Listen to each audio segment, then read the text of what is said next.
Afternoon everyone. चलिए दोस्तों, तो हमने इंटरमीडिएट के एफएम की पढ़ाई की शुरुआत कर दी थी, जिसमें हमने एक तो इंट्रोडक्शन देख लिया था सारे के सारे चैप्टर्स का। हमने देखा था कि all in all we have got 8 chapters और हर चैप्टर का weightage anywhere between 5 to 10 marks है। हर चैप्टर से क्वेश्चन आता है, कोई सा भी ऐसा चैप्टर नहीं जिससे क्वेश्चन नहीं आता है। तो अगर 8 चैप्टर है, 8 chapters multiply by 5 marks each, 8 into 5, 40 marks का तो यहीं से ही हो गया। और एक दो चैप्टर ऐसे होते हैं जिनका वेटेज इंक्रीज हो जाता है, ठीक है, यानी पढ़ना हमें सारे ही चैप्टर्स हैं। दोस्तों हमने बेसिक्स पढ़ने से शुरुआत कर दी थी और बेसिक्स पढ़ने में हमने सबसे पहले यहाँ पर इनकम स्टेटमेंट का फॉर्मेट देख लिया था, राइट। ये इनकम स्टेटमेंट का फॉर्मेट में सबसे पहले हम वेरिएबल कॉस्ट माइनस करते हैं, फिर हम फिक्स कॉस्ट माइनस करते हैं, फिर हम इंटरेस्ट ऑन डेट माइनस करते हैं और फिर टैक्स माइनस होता है। और ये आपको मालूम है कि interest is a tax deductible expenditure, इसलिए interest comes first then comes tax. But preference dividend is not a tax deductible expenditure. ऐसा आपने इनकम टैक्स में भी देखा होगा कि प्रेफरेंस डिविडेंड अगर आपने पे करा तो उस पर कोई छूट नहीं मिलती है। जब आप पी एंड एल अकाउंट भी बनाते हो तो इंटरेस्ट तो डेबिट कर देते हो, लेकिन प्रेफरेंस डिविडेंड हम डेबिट नहीं करते हैं। आपने पढ़ा भी होगा कि dividends are not expenses, dividends are appropriation of profits, कि हम प्रॉफिट्स का बांट रहे हैं कि भाई ये ले जाओ तुम डिविडेंड, प्रेफरेंस वालों ले जाओ, इक्विटी वालों ले जाओ। तो टैक्स के बाद आएगा प्रेफरेंस डिविडेंड, राइट। और प्रेफरेंस डिविडेंड भी हमने पे कर दिया, फिर आता है earnings available to equity share holders, is that clear? And then comes EPS and DPS, ठीक है। दोस्तों हमने डिविडेंड से रिलेटेड ये 3 फॉर्मूलाज देख लिए थे, right. Dividend percent, dividend pay out ratio और डिविडेंड यील्ड परसेंटेज, है ना, सबसे नीचे आपको दिख रहे होंगे। तीनों का न्यूमरेटर सेम है, डीपीएस डीपीएस डीपीएस, लेकिन तीनों के डिनोमिनेटर में फर्क आएगा।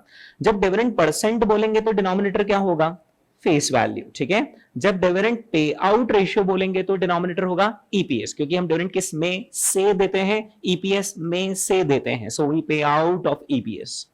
और फिर आता है डिविडेंड यील्ड परसेंटेज, जिसका डिनोमिनेटर कौन है? Market price.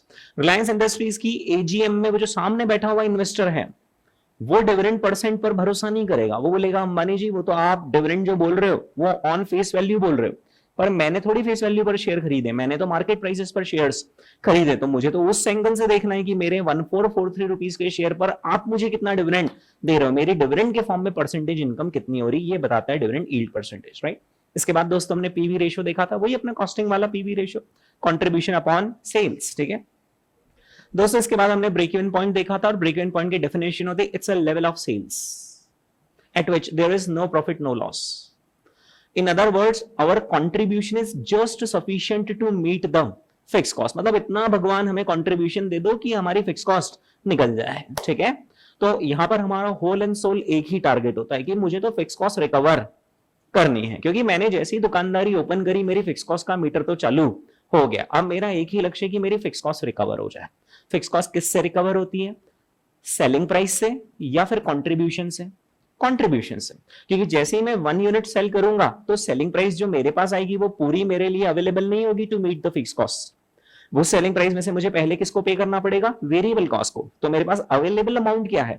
Contribution to recover the fix cost, ठीक है। So the formula is fix cost divided by contribution per unit, ठीक है। ये देखा था ना हमने formula, fix cost divided by contribution per unit. अच्छा, यूनिट्स में निकालना हो ब्रेक इवन पॉइंट तो ये है फॉर्मूला। अगर आपको रुपीस में निकालना हो ब्रेक इवन पॉइंट तो फिर फॉर्मूला क्या है? Fix cost divided bye PV ratio. Exactly, इसका भी मैंने आपको लॉजिक समझा दिया था। इसके बाद दोस्तों हमने कौन सा कॉन्सेप्ट देखा था? मार्जिन ऑफ सेफ्टी, जिसमें हमने देखा था कि एक्चुअल सेल्स क्वांटिटी, हाल फिलहाल हम कितनी यूनिट्स बेच रहे हैं? 80 यूनिट्स। हमारा ब्रेक इवन पॉइंट कहां पर है? 50 यूनिट्स, यानी 50 यूनिट में हमारा खर्चा सारा निकल जाता है, बट फिर भी हम 80 यूनिट्स बेच रहे हैं, which means right now we are into profits. ये 30 यूनिट्स हमें प्रॉफिट दे रही है। कल को अगर ये 30 यूनिट्स ना भी बिके तो चलेगा, घर पे कुछ आएगा नहीं लेकिन घर से कुछ जाएगा भी नहीं, ठीक है। So this 30 units is called as margin of safety. इतना हमारे पास मार्जिन ऑफ सेफ्टी, कोई दिक्कत नहीं है, ठीक है। दोस्तों अब इस 30 को निकालने का फॉर्मूला क्या है? 80 minus 50. So the formula becomes actual sales quantity minus break even quantity, है ना। अगर यही मार्जिन ऑफ सेफ्टी हमें यूनिट्स में निकालने की बजाय रुपीस में निकालना हो तो हम क्या करेंगे? एक्चुअल सेल्स की वैल्यू रुपीस, एक्चुअल सेल्स कितने रुपए का हो रहा है? माइनस ब्रेक इवन पॉइंट के rupees. Is that clear? Okay. अगर दोस्तों में परसेंटेज में निकालना हो मार्जिन ऑफ सेफ्टी तो फिर कैसे निकालेंगे? Actual sales quantity minus break even quantity divided by actual sales quantity. Is that clear? ये ध्यान रखना, डिनोमिनेटर एक्चुअल सेल्स क्वांटिटी आता है, क्योंकि बहुत सिंपल सी बात है। आप अभी किन ऊंचाइयों पर बैठे हुए हो वो देखो। आप अभी यहां पर बैठे हुए हो, कितनी यूनिट सेल कर रहे हो आप? 80 यूनिट्स। आप कहां तक गिर सकते हो? चलेगा 50 यूनिट्स तक, ठीक है। तो अब ये जो इंसान है जो इन ऊंचाइयों पर बैठा हुआ है, ठीक है, ये कहां तक गिर सकता है दोस्तों? ये 30 यूनिट्स तक गिर सकता है। हाँ, ये 30 यूनिट्स तक गिर सकता है, ठीक है। चलेगा? हाँ चलेगा। कितना यूनिट्स गिर गया? ये 30 यूनिट्स गिर गया। कहां से गिरा? 80 से। कितना परसेंटेज गिर सकता है? कैसे निकालेंगे? 30 bye 80 that he can fall 30 on the base of 80. So 37.5% आ रहा है जहां तक मुझे याद आया था आंसर, है ना। तो 37.5% आता है हमारा आंसर। Is that clear? ठीक है, ओके। अब दोस्तों हम यहाँ पर चैप्टर से शुरुआत कर रहे हैं और हम हमारे सबसे पहले चैप्टर का श्री गणेश कर रहे हैं, दैट इज लिवरेजेस। बहुत सिंपल चैप्टर है, यानी अगर मैं इसे कंक्लूड करूं तो कुल मिलाकर 3 कॉन्सेप्ट है जो पढ़ना है। वो 3 कॉन्सेप्ट कौन कौन से हैं? There are 3 types of leverages. अभी मैंने ये बताया नहीं आपको कि लिवरेज होता क्या है, मैं तो बस बता रहा हूं कि 3 तरह के लिवरेज होते हैं। कौन से 3 तरह के लिवरेज हैं? ऑपरेटिंग लिवरेज, फाइनेंशियल लिवरेज और कंबाइंड लिवरेज। इन 3 में से भी बस मुझे 2 ही सिखाने पड़ते हैं। एक तो बच्चा खुद ही बता देता है कि अब तो ये आ गया समझ। कंबाइंड लिवरेज आप खुद ही बता दोगे, क्योंकि आप समझ रहे हो कि कंबाइंड लिवरेज के अंदर हम किन दोनों का कॉम्बो बनाएंगे, ऑपरेटिंग लिवरेज का और फाइनेंशियल लिवरेज। यानी कुल मिलाकर मुझे आपको 2 तरह के लिवरेजेस समझाने हैं, ठीक है दोस्तों। 2 मिनट के लिए अपन अब यहां पर पढ़ाई को साइड में रख रहे हैं और मैं आपको बेसिक मीनिंग बताता हूं लिवरेज का। बेसिक मीनिंग क्या होता है? लिवरेज का बेसिक मीनिंग होता है एडवांटेज, फायदा। मेरे पास एक पैसा कमाने की स्कीम है दोस्तों, और वो पैसा कमाने की स्कीम क्या है वो मैं आपको बताता हूं। तो मैं आपको यहां पर रियल लाइफ एग्जांपल के साथ बताता हूं। पैसा कमाने की स्कीम है, एक कोई मैंने शेयर देखा है और उस शेयर का नाम है power grid infrastructure investment trust. ये कोई शेयर है दोस्तों, है ना। ये मैंने शेयर देखा, ठीक है। इस शेयर का मैं थोड़ा सा यहाँ पर राइट साइड में, यहाँ पर एक मिनट, इस शेयर का एग्जांपल लेने की बजाय दूसरे का एग्जांपल लेता हूं मैं। आईआरबी इन्वेस्टमेंट फंड करके एक शेयर है ना। आईआरबी करके, ये आपने मुंबई पुणे एक्सप्रेसवे सुना है क्या? हाँ, तो उस पर जो टोल है वो यही लोग ऑपरेट करते हैं, आईआरबी इंफ्रास्ट्रक्चर, है ना। दोस्तों यहां पर आप आइए और ये देखिए डिविडेंड यील्ड नजर आ रही है। कितना है डिविडेंड यील्ड? 13.28%। अच्छा, ये डिविडेंड परसेंट नहीं है, ये क्या है? डिविडेंड यील्ड है। मतलब ये किस पर कैलकुलेट करी हुई है?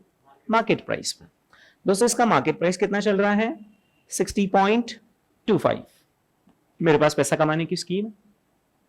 अगर मेरे वॉलेट में 60 रुपए रखे हो, 60 रुपीज रखे हो, तो मैंने क्या करना चाहिए? इस 60 रुपीज को इसमें लगा देना चाहिए। मेरे पास इसका 1 शेयर आ जाएगा। और कितना परसेंट इनकम आएगी मेरे पास? 13.28% इनकम आ जाएगी ना। सामने दिख रहा है ना कि इस शेयर का डिविडेंड यील्ड कितना है? 13.28%। यानी मैं इस शेयर में पैसा लगाऊंगा, ये शेयर मुझे डिविडेंड देगा कितना? 13.28%, ठीक है, ओके। अब दोस्तों मैंने कहा यार देखा जाए तो 13% का रिटर्न कोई बुरा नहीं है। मैंने मेरा बैंक अकाउंट का बैलेंस चेक करा तो सेविंग अकाउंट में मेरे पास रखे हुए हैं लगभग 2.5 लाख रुपए रखे हुए हैं।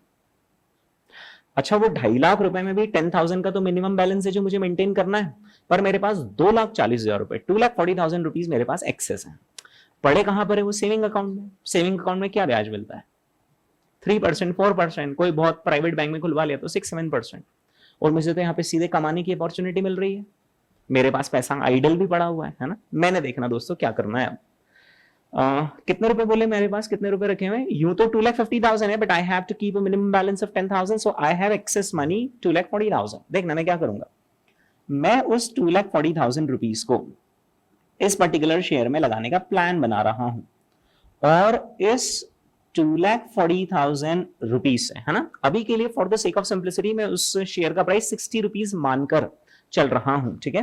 तो जब मैं उस पर्टिकुलर शेयर को 60 रुपीज में खरीदूंगा तो मेरे पास कितने शेयर्स आ जाएंगे? उसके 4,000 शेयर्स आ जाएंगे, है ना। 4,000 शेयर्स आ जाएंगे। ओके, मेरी इनकम कितनी चालू हो जाएगी अपन वो देखते हैं दोस्तों। कितना परसेंट था वहां पर डिविडेंड? 13.28% है ना। मैं उसको for the sake of simplicity 15% लेता हूं, है ना। अब अपनी क्या क्लास शुरू होने में थोड़ी सी देर हो गई, थोड़ा सा डिले हो गया, नहीं तो अभी बस 10 दिन पहले, सिर्फ 10 दिन पहले उस पर्टिकुलर शेयर पर डिविडेंड यील्ड 15% था। देखना कैसे, अभी बता देता हूं मैं आपको। ये 1 डे का प्राइस है, ये एक ही दिन में कितना परसेंट बढ़ गया है शेयर? 2.5%। अब आप खुद ही सोचिए कि अगर शेयर का मार्केट प्राइस बढ़ जाएगा तो उससे फ्यूचर में मिलने वाली डिविडेंड यील्ड कम हो जाएगी। क्यों? क्योंकि डिविडेंड यील्ड का फॉर्मूला ही क्या है? Dividend divided by market price. अब अगर शेयर का मार्केट प्राइस बढ़ जाएगा तो उसकी डिविडेंड यील्ड कम हो जाएगी। अच्छा, ये तो मैं सिर्फ 1 डे का बता रहा हूं, 5 डे देखिए। देखो मैंने शेयर को लिया था अभी 53, 54, 55 में लिया था मैंने शेयर, थोड़े ही दिन पहले, 5-7 दिन पहले की बात है। देखो 53, 54, 55 चल ही रहा था। तब इसका डिविडेंड यील्ड जो मुझे शो हो रहा था वो कितना शो हो रहा था? 15%। क्योंकि आप सोचो ना, डिनोमिनेटर 60 की बजाय डिनोमिनेटर 55 होगा तो परसेंटेज रिटर्न ज्यादा आएगा ना। तब मैंने इसमें इन्वेस्टमेंट किया था और तब इसका डिविडेंड यील्ड 15% था ना। तो मैं सेम नंबर को यूज कर रहा हूं तो थोड़ा सा आपको कैलकुलेशन इजी रहेगा, है ना। दोस्तों 2,40,000 रुपए मेरे पास रखे हुए सेविंग अकाउंट में, और इतना तो आपको मुझे देख के लग ही रहा होगा ना कि इतना तो होगा ही बंदे के पास। तो 2,40,000 रुपीज का कितना परसेंट कमाऊंगा मैं? 15%, है ना। मैं 15 लेकर चल रहा हूं for the sake of simplicity of calculations. तो कितने रुपीस की मेरी इनकम शुरू हो जाएगी? 36,000 पर एनम। मैं हर साल 36,000 रुपए कमाऊंगा ऑन माई इन्वेस्टमेंट ऑफ कितना? 2,40,000। क्योंकि जो मुझे इनकम मिल रही कमाने को, वो कितनी मिल रही इनकम कमाने को? 15% ऑन माई इन्वेस्टमेंट। ठीक है, इज दैट क्लियर? इतना क्लियर है सिचुएशन? ओके दोस्तों, मैंने देखा कि ये जो पर्टिकुलर शेयर है ना, ये श्योर शॉर्ट रिटर्न देगा। श्योर शॉर्ट रिटर्न देगा यानी मेरा डिग्री ऑफ कॉन्फिडेंस एकदम बढ़ गया। होता है ना कभी कभी किसी किसी शेयर पर, जब आप शेयर मार्केट में दाव लगाते हो तो कभी कभी कॉन्फिडेंस आता है, बॉस ये तो चलेगा। ऐसा ही कॉन्फिडेंस मुझे इस पर आया और मैंने इसको खरीद लिया। पर अब मेरा कॉन्फिडेंस इतना हाई है, मुझे लग रहा है बॉस ये श्योर शॉर्ट रिटर्न देगा। श्योर शॉर्ट रिटर्न क्या 36,000 रुपए से मेरा घर चल जाएगा? तो घर तो नहीं चलेगा, पर एक डिसेंट रिटर्न है। अब दोस्तों मैं मेरा रिटर्न और बढ़ाना चाह रहा हूं। मुझे लग रहा है यार चीज अच्छी मिली है। देखो शेयर मार्केट में कभी कभी क्या गोल्डन अपॉर्चुनिटी आती है। गोल्डन अपॉर्चुनिटी मतलब लगता है बॉस मौका हर किसी को मिलता है जिंदगी में, जिसने उस मौके को बना लिया वो आगे बढ़ जाता है। मुझे लग रहा है मौका है, क्योंकि 15% रिटर्न कोई छोटी बात नहीं है। और ये वाला जो इन्वेस्टमेंट था ये काइंड ऑफ सेफ इन्वेस्टमेंट माना गया। क्यों ये सेफ इन्वेस्टमेंट माना गया? क्योंकि ये टोल रोड्स ऑपरेट करता है। अब क्या टोल रोड का धंधा ऐसा होता है कि आज चल रहा है कल बंद हो गया, या रोड पे तो रोज ही गाड़ियां जाती है, रोज ही गाड़ियां जा रही है, रोज ही ट्रक जा रहा है, रोज ही माल इधर से उधर जा रहा है, लोग रोज ही घूमने फिरने जा रहे हैं, रोज ही बॉम्बे से पुणे अप डाउन कर रहे हैं। तो वो तो एक गारंटीड बिजनेस हो गया ना कि यार ये तो आता ही रहेगा, इस बिजनेस में क्या रिस्क है। तो इस पर मेरा डिग्री ऑफ कॉन्फिडेंस भी ज्यादा है। तो ऐसी गोल्डन अपॉर्चुनिटी में अगर मेरे पास 2,40,000 है, मैंने लगा दिए, तो मुझे कितने मिल जाएंगे? 36,000। पर मुझे ऐसा अंदर से लग रहा है नहीं यार प्रवीण और कमाना चाहिए, इससे और कमाना चाहिए। कैसे कमाऊं? और पैसे लगाओ। मैंने फिर से मेरा सेलफोन उठाया, मैंने बैंक अकाउंट चेक करा, 10,000 रुपीज का बैलेंस। अब वो तो मिनिमम बैलेंस है, वो तो मेंटेन करना ही पड़ेगा, नहीं तो अकाउंट बंद हो जाएगा, चार्जेस लग जाएंगे। आप में से किसी के पास कोई आइडिया है जो आप मुझे दे सकते हो कि सर ऐसा कर लो आप तो आपकी इनकम बढ़ जाएगी? कितना सही आइडिया? हाँ आप बोलो, है ना। लोन ले सकते हैं, है ना, या फिर मार्जिन पर पैसा उठा सकते हैं। यानी सिंपल, अब मुझे क्या करना चाहिए? अब मुझे बैंक को अप्रोच करना चाहिए। स्टेट बैंक ऑफ इंडिया को अप्रोच कर लो, Bank of Baroda, ICICI bank, किसी भी बैंक को अप्रोच कर लो। और अब मैं अप्रोच करूंगा एक पर्टिकुलर बैंक को, ठीक है। और बैंक से बताइए क्या बोलूंगा? बैंक मुझे लोन चाहिए। बैंक बोलेगा अच्छा ठीक है, क्या करना चाहते हो? मैंने कहा कुछ इन्वेस्टमेंट्स करना है। अच्छा, बैंक आजकल बिना सिक्योरिटी के भी लोन दे देती है अगर आपकी क्रेडिट स्कोर अच्छा हो तो, ठीक है। मैं गया दोस्तों स्टेट बैंक ऑफ इंडिया के पास और मैंने वहां पर लोन की अर्जी लगाई, और अगर एसबीआई ने मुझे लोन दे दिया तो 2 मिनट के लिए मैं यहां पर मानकर चल रहा हूं कि एसबीआई ने मुझे 2,40,000 रुपए का लोन दे दिया, है ना। ऐसे ही मैंने मन से एक अमाउंट अज्यूम कर लिया है, ठीक है। तो 2,40,000 का लोन दे सकती है दोस्तों। अपन तो अब सीए हैं, तो सीए तो डिग्री पे आपको मालूम है ना, सीए पर 1 करोड़ रुपए का लोन तो बिना सिक्योरिटी के ही मिल जाता है सीए लोगों को। आप बजाज फाइनेंस को बस इतना बोल दो कि मैं चार्टर्ड अकाउंटेंट हूं, वो हाथ जोड़ के 70-80 लाख रुपए आपके अकाउंट में क्रेडिट कर देंगे। सीए डिग्री की इतनी वक्त है। हाँ, अनसिक्योर्ड लोन मिलता है, आप बजाज फाइनेंस में बस इतना बोल दो कि I am a chartered accountant, 70 lakh रुपए क्रेडिट। दोस्तों 2,40,000 रुपए का एसबीआई ने लोन दिया मुझे, है ना। क्या रेट ऑफ इंटरेस्ट चार्ज करेंगे वो मुझसे, एक अंदाज से बताओ। 10%, 11%, 12% ऐसे कुछ चार्ज करेंगे। 10% मान लेता हूं मैं। अब ये भी सब अपने क्रेडिट स्कोर पे डिपेंड करता है, ठीक है। सो लेट अस अज्यूम कि एसबीआई मुझसे रेट ऑफ इंटरेस्ट चार्ज कर रहा है 10%, तो जैकपॉट हाथ लग गया मेरे। तो अब मैं एसबीआई से ये जो 2,40,000 रुपीज मिले हैं, है ना, मैं क्या करने वाला हूं, इस 2,40,000 रुपीज को इस शेयर में और लगा दूंगा। तो मेरा total investment in this share कितना हो जाएगा, 4,80,000। और उस 4,80,000 का जब मैं 15% कमाऊंगा, तो अब क्या मैं 36,000 रुपीज कमाऊंगा या 72,000 रुपीज कमाऊंगा? हाँ जी, अब मैं 72,000 रुपीज कमाऊंगा, लेकिन पूरे घर नहीं ले जा पाऊंगा। रास्ते में स्टेट बैंक ऑफ इंडिया भी पड़ेगी, है ना। जैसे ही मैं उसके सामने से निकल रहा हूँ, बैंक मैनेजर मुझे रोक लेगा, सर लोन लिया था आपने, उसका वो ब्याज।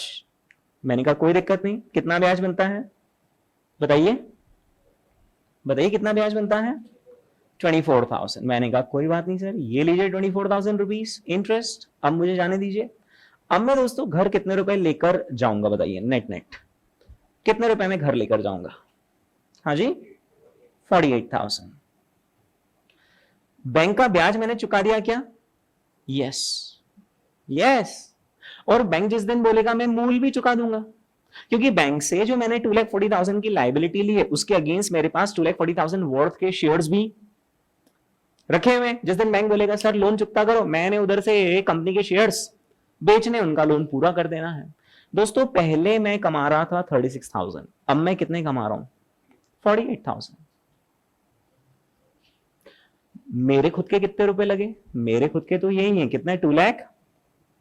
यही है मेरा फंड बस, है ना। मेरा फंड पहले भी, जब ये सब नहीं था ना दोस्तों, जब ये सब कुछ नहीं था, ये सब कुछ जब नहीं था, जब ये सब कुछ नहीं था दुनिया में, जब ये सब कुछ नहीं था ना, तब भी मेरे पास मेरे 2,40,000 थे, और मैं कितने कमा रहा था? 36,000, लेकिन with the help of bank borrowing. मेरे आज भी 2,40,000 ही लगे हैं, पर अब मैं कमा कितने रहा हूं? 48,000। मैंने कहा प्रवीण और कमाना चाहिए। कैसे कमाएंगे? लोन का अमाउंट और बढ़ा लो थोड़ा सा। अगर मैं यहां पर 7,60,000 रुपीज का लोन ले लूं, मिल सकता है मुझे एसबीआई से, तो मैं 7,60,000 लोन का अमाउंट यहां पर इन्वेस्ट कर दूंगा। टोटल अमाउंट जो मेरा इन्वेस्टमेंट हो जाएगा वो कितना हो जाएगा? 10 लाख। उस पर मैं कितना कमाऊंगा? 15%, यानी कि मैं कितना कमाऊंगा? 1,50,000। दोस्तों बैंक को ब्याज तो देना पड़ेगा, 76,000। अब मेरी इनकम कितनी हो गई? 74,000। Is that clear? आपने कभी सुना है अंबानी जी अपना लोन रीपे क्यों नहीं करते? अच्छा एक बात बताइए, मुकेश अंबानी जी डेट फ्री हैं या उनके सर पे भी कर्जा है? कर्जा है। टाटास फ्री हैं, डेट फ्री, उनके सर पे भी कर्जा है? उनके सर पे भी कर्जा है। बिरलास, उनके सर पे भी कर्जा। अडानी, कर्जा है। ये बड़े बड़े बिजनेसमैन को ये ट्रिक मालूम है, और वो कहते हैं कि बैंक का पैसा कभी भी रीपे मत करो, क्योंकि बैंक से उनको जो लोन मिलता है वो 7%, 8%, 9% पर मिल जाता है। और वो बोलते हैं कि उस पैसे को उठाकर कहां लगा दो? धंधे में लगा दो, बिजनेस में लगाओ, और बिजनेस में 15%, 20% कमाओ। तो कोई भी अगर आपसे पूछे कि यार ये बड़े लोग, यार ये तो इनका कर्जा कभी भी ये करते ही नहीं, ये बोलते क्यों करें? उसकी बजाय तो हम उनसे 8, 9, 10% पर बोरो करके उसी पैसों को बिजनेस में लगा के 15, 20, 25% कमाएंगे ना। और उनको जिस दिन पैसा रिटर्न कर दिया, तब तो फिर हमारे पास सिर्फ हमारा ही पैसा बचेगा, और इनकम सिर्फ हम हमारे ही पैसों पर कमाएंगे। ये जो बड़े लोग होते हैं ये सब खुद के पैसों पर नहीं कमाते हैं, ये बोरोड मनी दूसरों के पैसों पर भी कमाते हैं। दूसरों से पैसा रेज करते हैं, उसको पैसे को लगाते हैं, उस पर ज्यादा कमाते हैं, ब्याज कम चुकाते हैं, और एक्स्ट्रा पैसा अपनी पॉकेट में रखते हैं। और ये बड़े लोग कभी भी लोन रीपे करने वाले नहीं हैं। दोस्तों ये जो अभी जाने अनजाने में हमने पढ़ लिया, इसे हम कहते हैं फाइनेंशियल लिवरेज। लिवरेज वर्ड की जगह आप पढ़िए एडवांटेज। उन्होंने क्या किया? उन्होंने फाइनेंशियल एडवांटेज लिया, उन्होंने अपनी क्रेडिट, अपनी साख, अपनी गुडविल का फायदा उठाया, कैसे फायदा उठाया? अगर अंबानी जी के पास 1 लाख करोड़ है तो वो सिर्फ 1 लाख करोड़ से धंधा नहीं करते, वो बोलते 1 लाख करोड़ मेरे, 1 लाख करोड़ डेट के, 2 लाख करोड़ से धंधा करूंगा, और जब मैं 2 लाख करोड़ का 20% कमाऊंगा तो 40,000 करोड़ होगा। और बैंक को जो उसके 1 लाख करोड़ पर ब्याज देना है 10% दे दो, 10,000 करोड़ दे दो। 40,000 करोड़ कमाए, 10,000 करोड़ ब्याज दे दिया, घर कितने ले गए? 30,000 करोड़। और अगर वो डेट नहीं लेते तो खुद के 1 लाख करोड़ लगाते, उस पर 20% कमाते, 20,000 करोड़, 10,000 उन्होंने एक्स्ट्रा पैसा कमाया, अपने पैसों पर नहीं, दूसरों के पैसे पर। This is called as financial leverage. और ये बात फाइनेंस की दुनिया के हर व्यक्ति को पता है, इसलिए जो बड़े बड़े बिजनेस हाउसेज होते हैं ये सब डेट पर चलते हैं और चलते ही जाते हैं, और इनके पास अगर पैसा आता भी है ना तो ये रीपे नहीं करते, उससे और कोई नया धंधा कर लेते हैं कि और कोई नया धंधा करो जिसमें 20-25% कमाएंगे, और उस धंधे के लिए और लोन ले लो।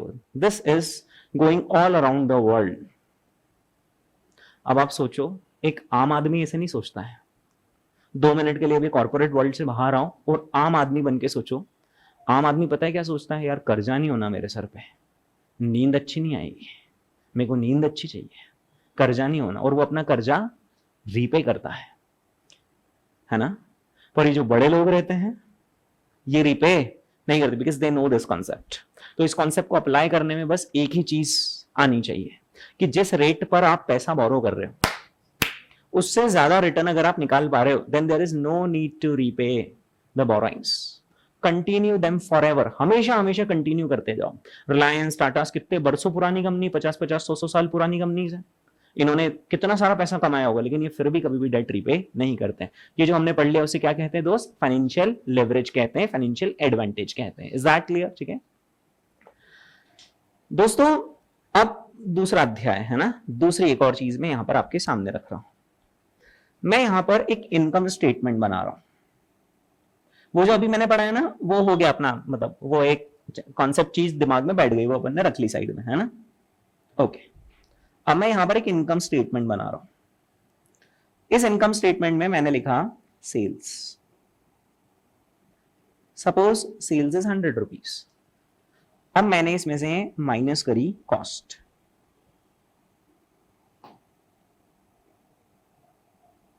Suppose cost is 80 rupees. और अब ये बचा मेरा प्रॉफिट, या फिर मैं इसको कहता हूं ऑपरेटिंग इनकम। ठीक है, कितने रुपीस बची? 20 रुपीस। ठीक है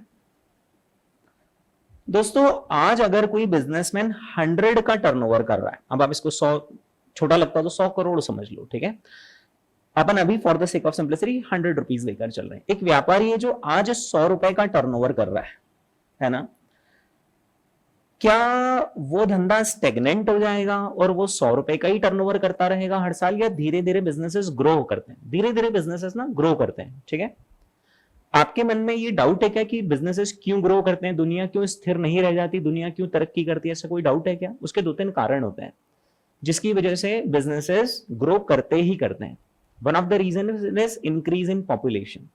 जब भारत की आबादी 100 करोड़ से 150 करोड़ हुई है तो लोग जो खर्चा करने वाले हैं, कंजम्पशन करने वाले, वो बढ़ गए, तो अब सप्लाई भी बढ़ेगा तो मेरा रेवेन्यू भी बढ़ेगा। ठीक है, दूसरी चीज होती है, इंसान जैसे जैसे तरक्की करता है ना वो ज्यादा चीजें कंज्यूम करता है। इसको मैं आपको एक एग्जांपल से समझाता हूं। जब मैं छोटा था ना, मतलब 10 साल का होऊंगा मैं, तब मेरे पास मुश्किल से 4-5 जोड़ी कपड़े थे, जिसमें सब आ गए, बाहर के भी 2 जोड़ी कपड़े आ गए, घर के का जोड़ी कपड़े आ गए, सब 5 जोड़ी कपड़े, राइट, है ना। तब पैसे नहीं थे यार, तो 5 जोड़ी कपड़े थे बस, है ना।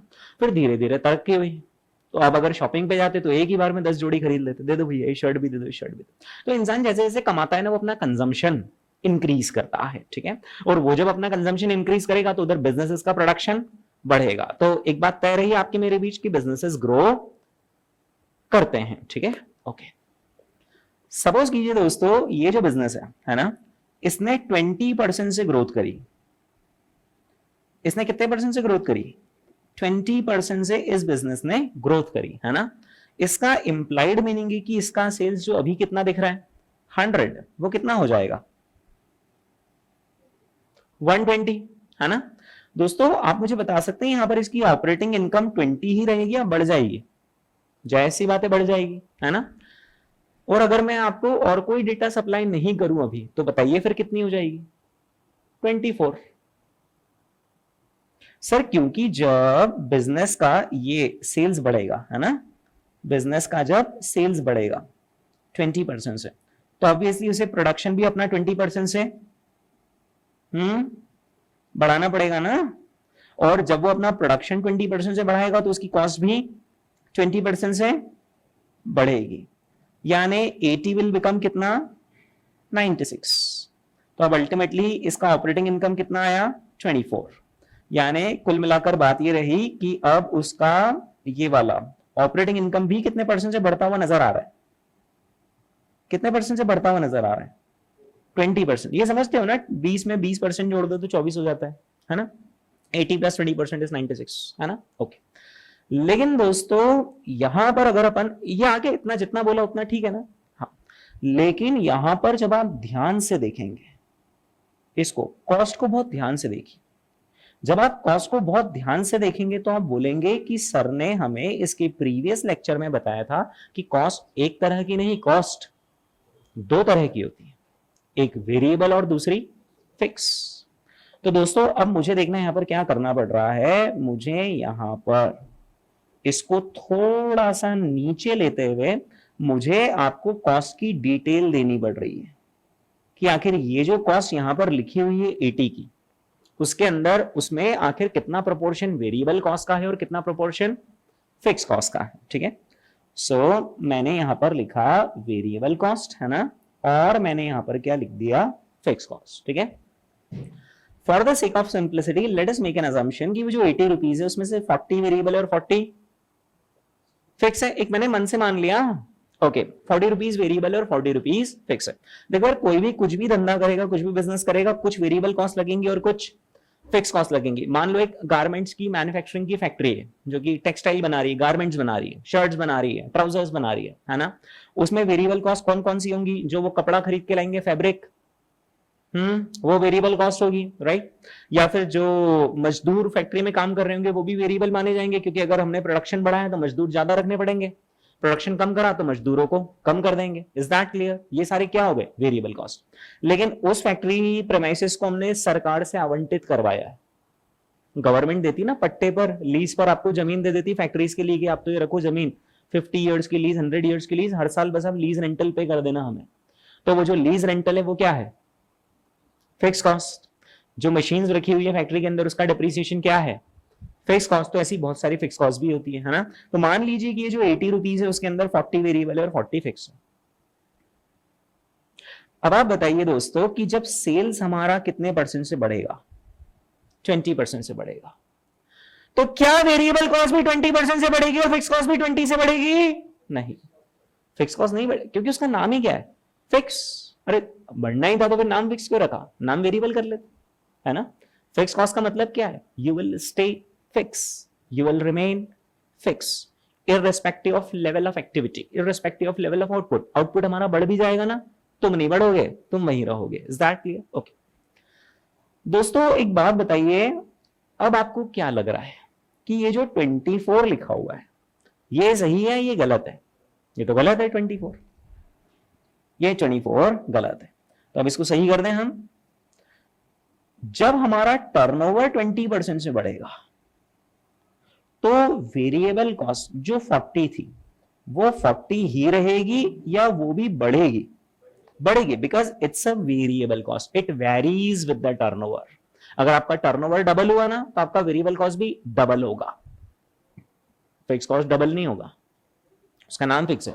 ठीक है, सो दोस्तों ये जो 20% से इंक्रीज होगी, क्या वो टोटल कॉस्ट 20% से इंक्रीज होगी या टोटल कॉस्ट का जो वेरिएबल पोर्शन है बस वो इंक्रीज होगा?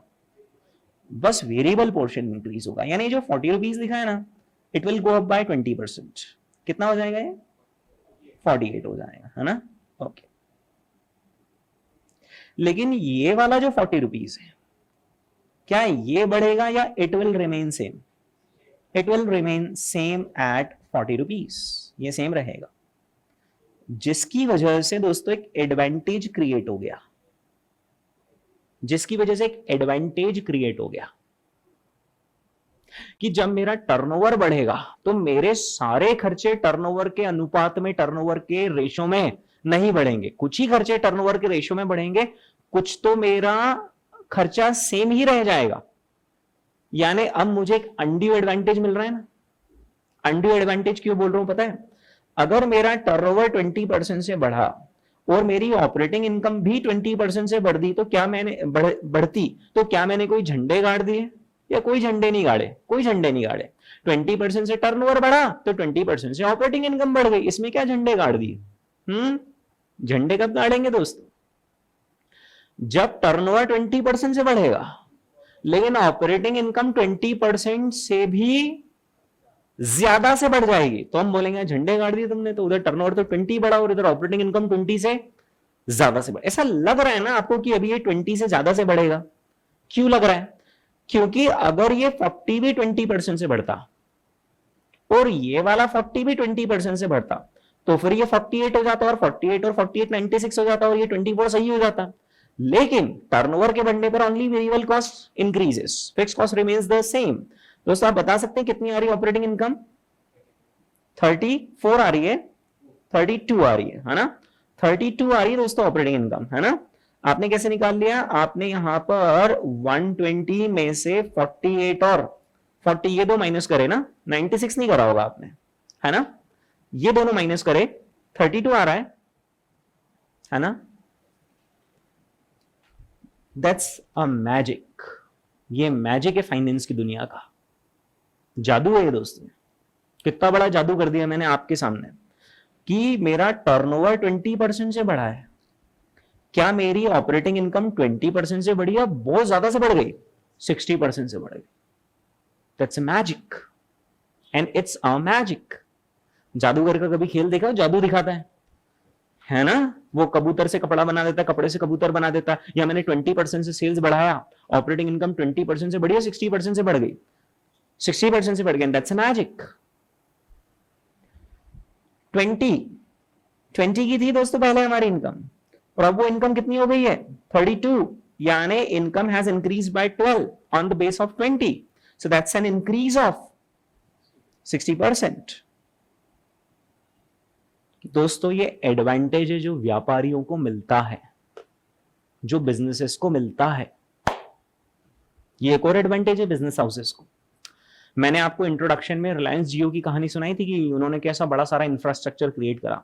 अंबानी जी ने उस वक्त एक और दिमाग लगाया और वो था ये, उन्होंने बोला जो मैं धंधा करूं ना वो ऐसा धंधा हो जिसमें फिक्स कॉस्ट ज्यादा हो और वेरिएबल कम हो। क्योंकि जब मेरा धंधा ग्रो करेगा, बढ़ेगा, मेरे जब नंबर ऑफ टेलीकॉम सब्सक्राइबर्स बढ़ेंगे तो जो मेरी छोटी मोटी वेरिएबल कॉस्ट है ना वो ही बढ़ेगी। मेरी मेजॉरिटी ऑफ द कॉस्ट कैसी है? फिक्स।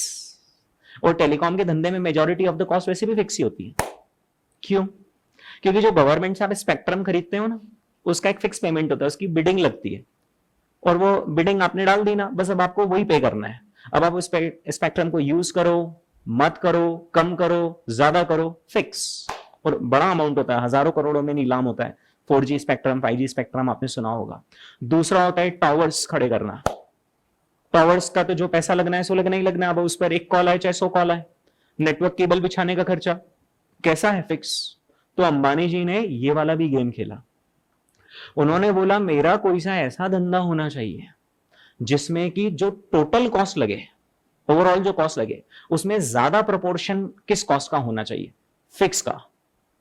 और कम प्रोपोर्शन किसका होना चाहिए? वेरिएबल का।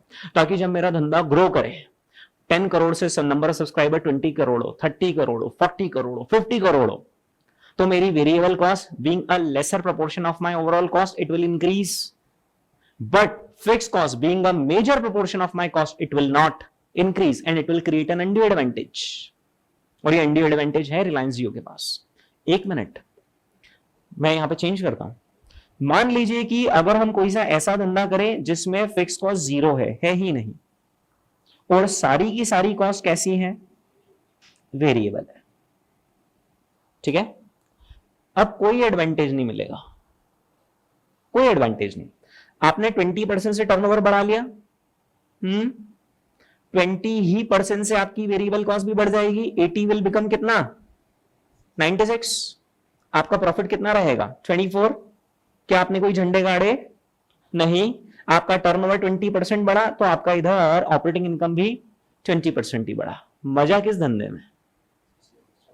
उस धंधे में जहां पर फिक्स कॉस्ट का प्रोपोर्शन ज्यादा हो, और उस धंधे में अगर तरक्की होती है ना तो दिन दुगनी रात चौगुनी तरक्की होती है इस धंधे में। किसमें? जिसमें फिक्स कॉस्ट का प्रोपोर्शन हाई हो, है ना।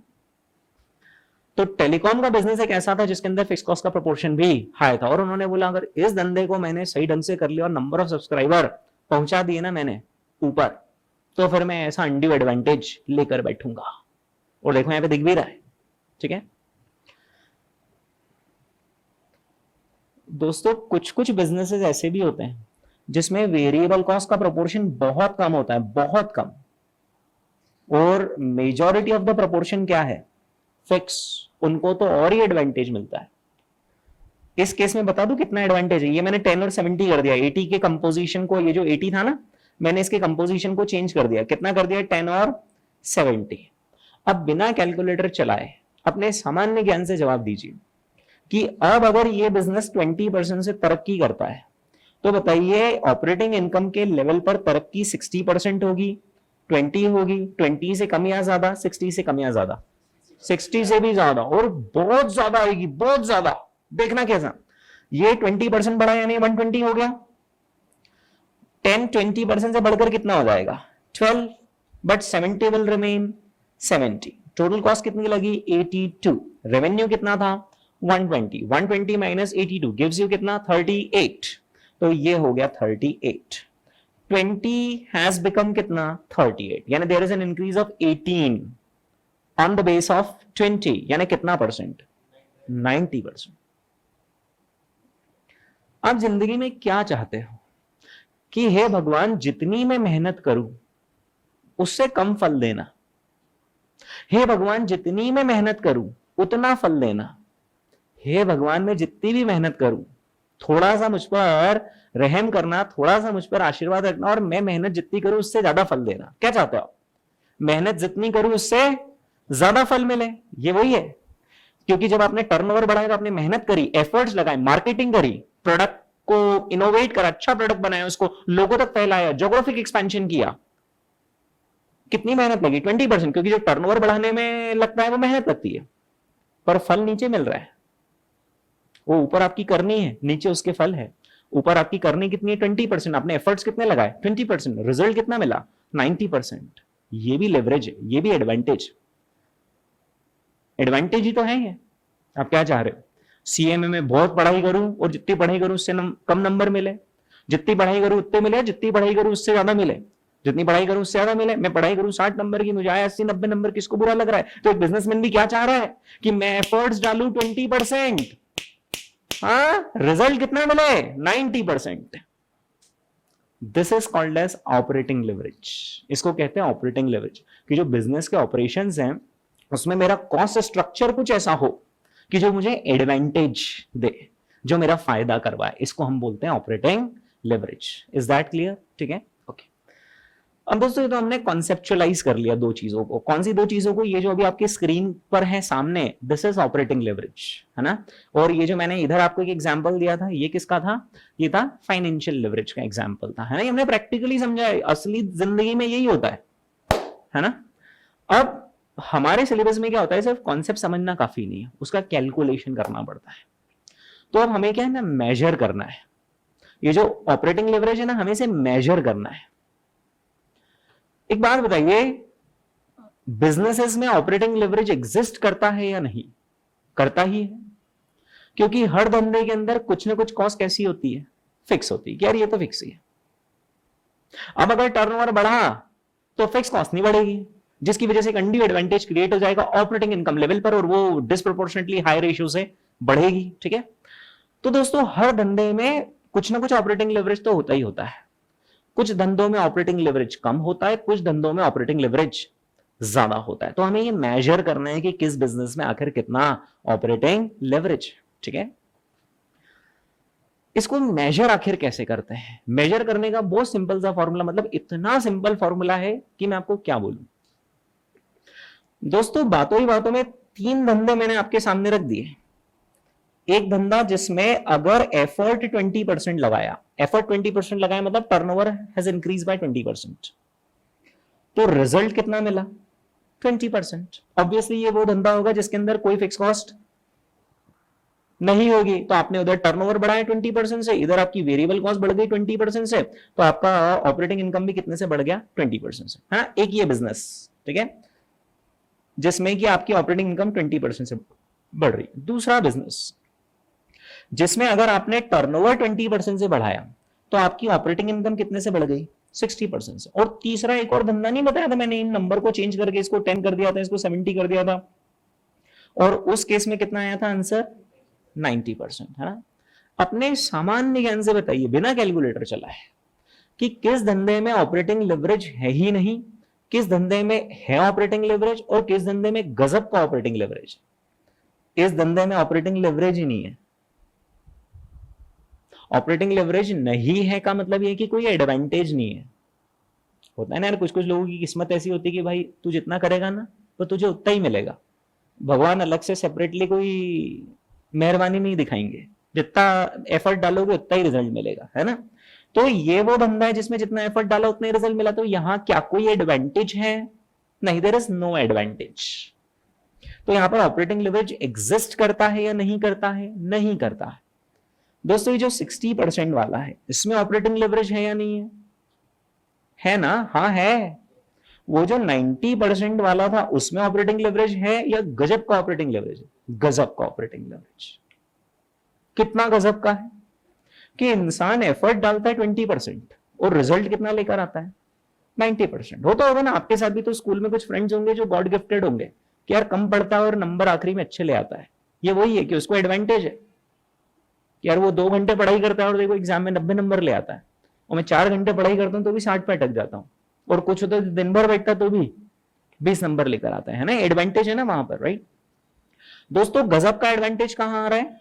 90% पर। अब मैं इस एडवांटेज को मेजर करना चाह रहा हूं, मेजरमेंट करना चाह रहा हूं। इसका मेजरमेंट करना बहुत आसान है। एफर्ट्स कितने डाले? 20%। रिजल्ट कितना मिला? 90%। कितना गुना रिजल्ट मिला? एफर्ट्स का कितना गुना रिजल्ट मिला? एफर्ट्स का कितना टाइम्स रिजल्ट मिला? 4.5 टाइम्स।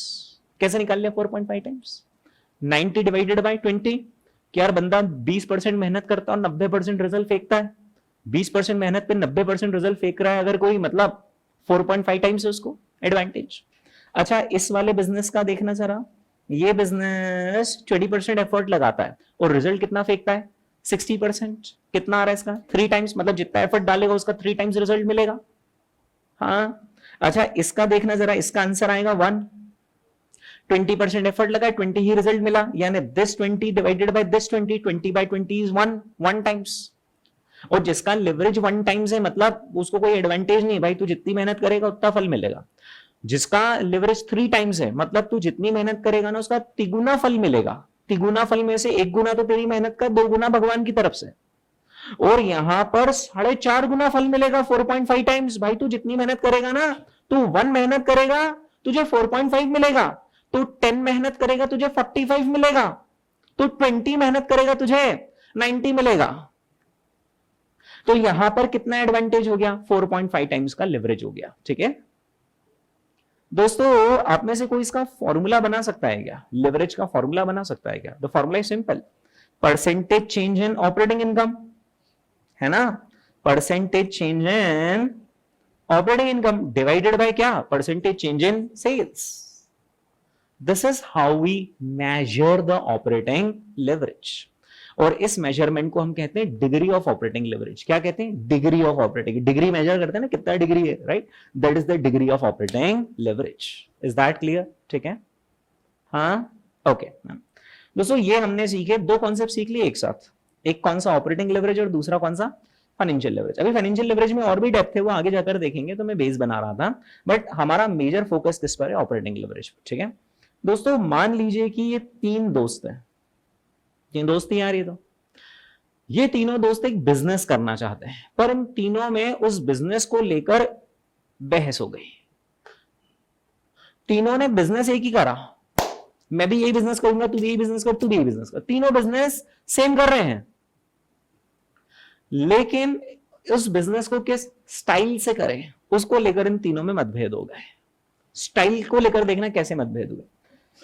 इन तीनों में डिस्कशन चल रहा था कि जो भी धंधा करेंगे उसमें कुछ तो वेरिएबल कॉस्ट होगी और कुछ क्या होगी, फिक्स कॉस्ट। ये इसका क्या नाम था मूवी में, राजू रस्तोगी, है ना। तो राजू रस्तोगी ने बोला कि नहीं, मैं इस मॉडल पर तैयार नहीं हूं कि कुछ कॉस्ट वेरिएबल हो और कुछ कॉस्ट फिक्स हो। इन्होंने दोनों ने, ये था फरहान, है ना, और ये रेंचो, है ना। फरहान और रेंचो ने बोला क्यों भाई, उसने बोला नहीं, मैं फिक्स कॉस्ट का बर्डन नहीं ले सकता, कल को धंधा नहीं चला तो फिक्स कॉस्ट तो गले की घंटी बन जाएगी, तो मैं फिक्स कॉस्ट का बर्डन नहीं ले सकता, राइट। उसका कहना है माँ के लिए साड़ी खरीदना है, बहन की शादी करानी है, मैं फिक्स कॉस्ट का बोझ नहीं उठा सकता, मैं तो उस स्टाइल से धंधा करूंगा जिसमें मेरी फिक्स कॉस्ट कुछ भी नहीं हो, सारी कॉस्ट कैसी हो, वेरिएबल हो, ठीक है। रेंचो ने बोला फरहान तुम्हारा क्या इरादा है, ज्यादा फिक्स कॉस्ट के लिए अब्बू नहीं मानेंगे। यानी कि इसका कहना है कि थोड़ी बहुत फिक्स कॉस्ट चलेगी, मैं अब्बू को मना लूंगा, लेकिन ज्यादा फिक्स कॉस्ट के लिए अब्बू नहीं मानेंगे। तो अब ये व्यक्ति कौन से स्टाइल में धंधा कर रहा है, जिसमें थोड़ी होगी वेरिएबल कॉस्ट और थोड़ी होगी फिक्स कॉस्ट। और इसका क्या कहना है, ऑल इज वेल, अपन तो कोई बात नहीं, कर लो, धंधा लगाएंगे, जो होगा देखेंगे, ले लो फिक्स कॉस्ट का लोड। और अब ये बंदा इस स्टाइल में धंधा कर रहा है जिसमें वेरिएबल कॉस्ट का प्रोपोर्शन कम है और फिक्स कॉस्ट का प्रोपोर्शन सबसे ज्यादा है ना। अभी बहुत सारा डेटा आपके सामने है, पर आपको इतने सारे डेटा पर अभी ध्यान देने की कोई जरूरत नहीं है। अभी आपको सिर्फ और सिर्फ ये जो मैंने क्रॉस नहीं किया है ना, यानी ये जो येलो में हाईलाइटेड डेटा है ना, सिर्फ इस पर ध्यान देना है, इस पर, इस पर और इस पर, ठीक है। सपोज कीजिए कि ये है राजू रस्तोगी का बिजनेस, जिसमें फिक्स कॉस्ट कितनी है, 0, लेकिन वेरिएबल कॉस्ट कितनी लगेगी, 25 रुपीज पर यूनिट। यह है फरहान का बिजनेस, जिसमें उसने क्या करा, अपनी थोड़ी सी वेरिएबल कॉस्ट को किसमें शिफ्ट करवा लिया, इनटू फिक्स कॉस्ट, और वेरिएबल कॉस्ट कितनी रहने दी, 15। यह है रेंचो का बिजनेस, उसने मेजॉरिटी ऑफ द कॉस्ट कैसी ले ली, फिक्स, और अपनी वेरिएबल कॉस्ट कर दी कम।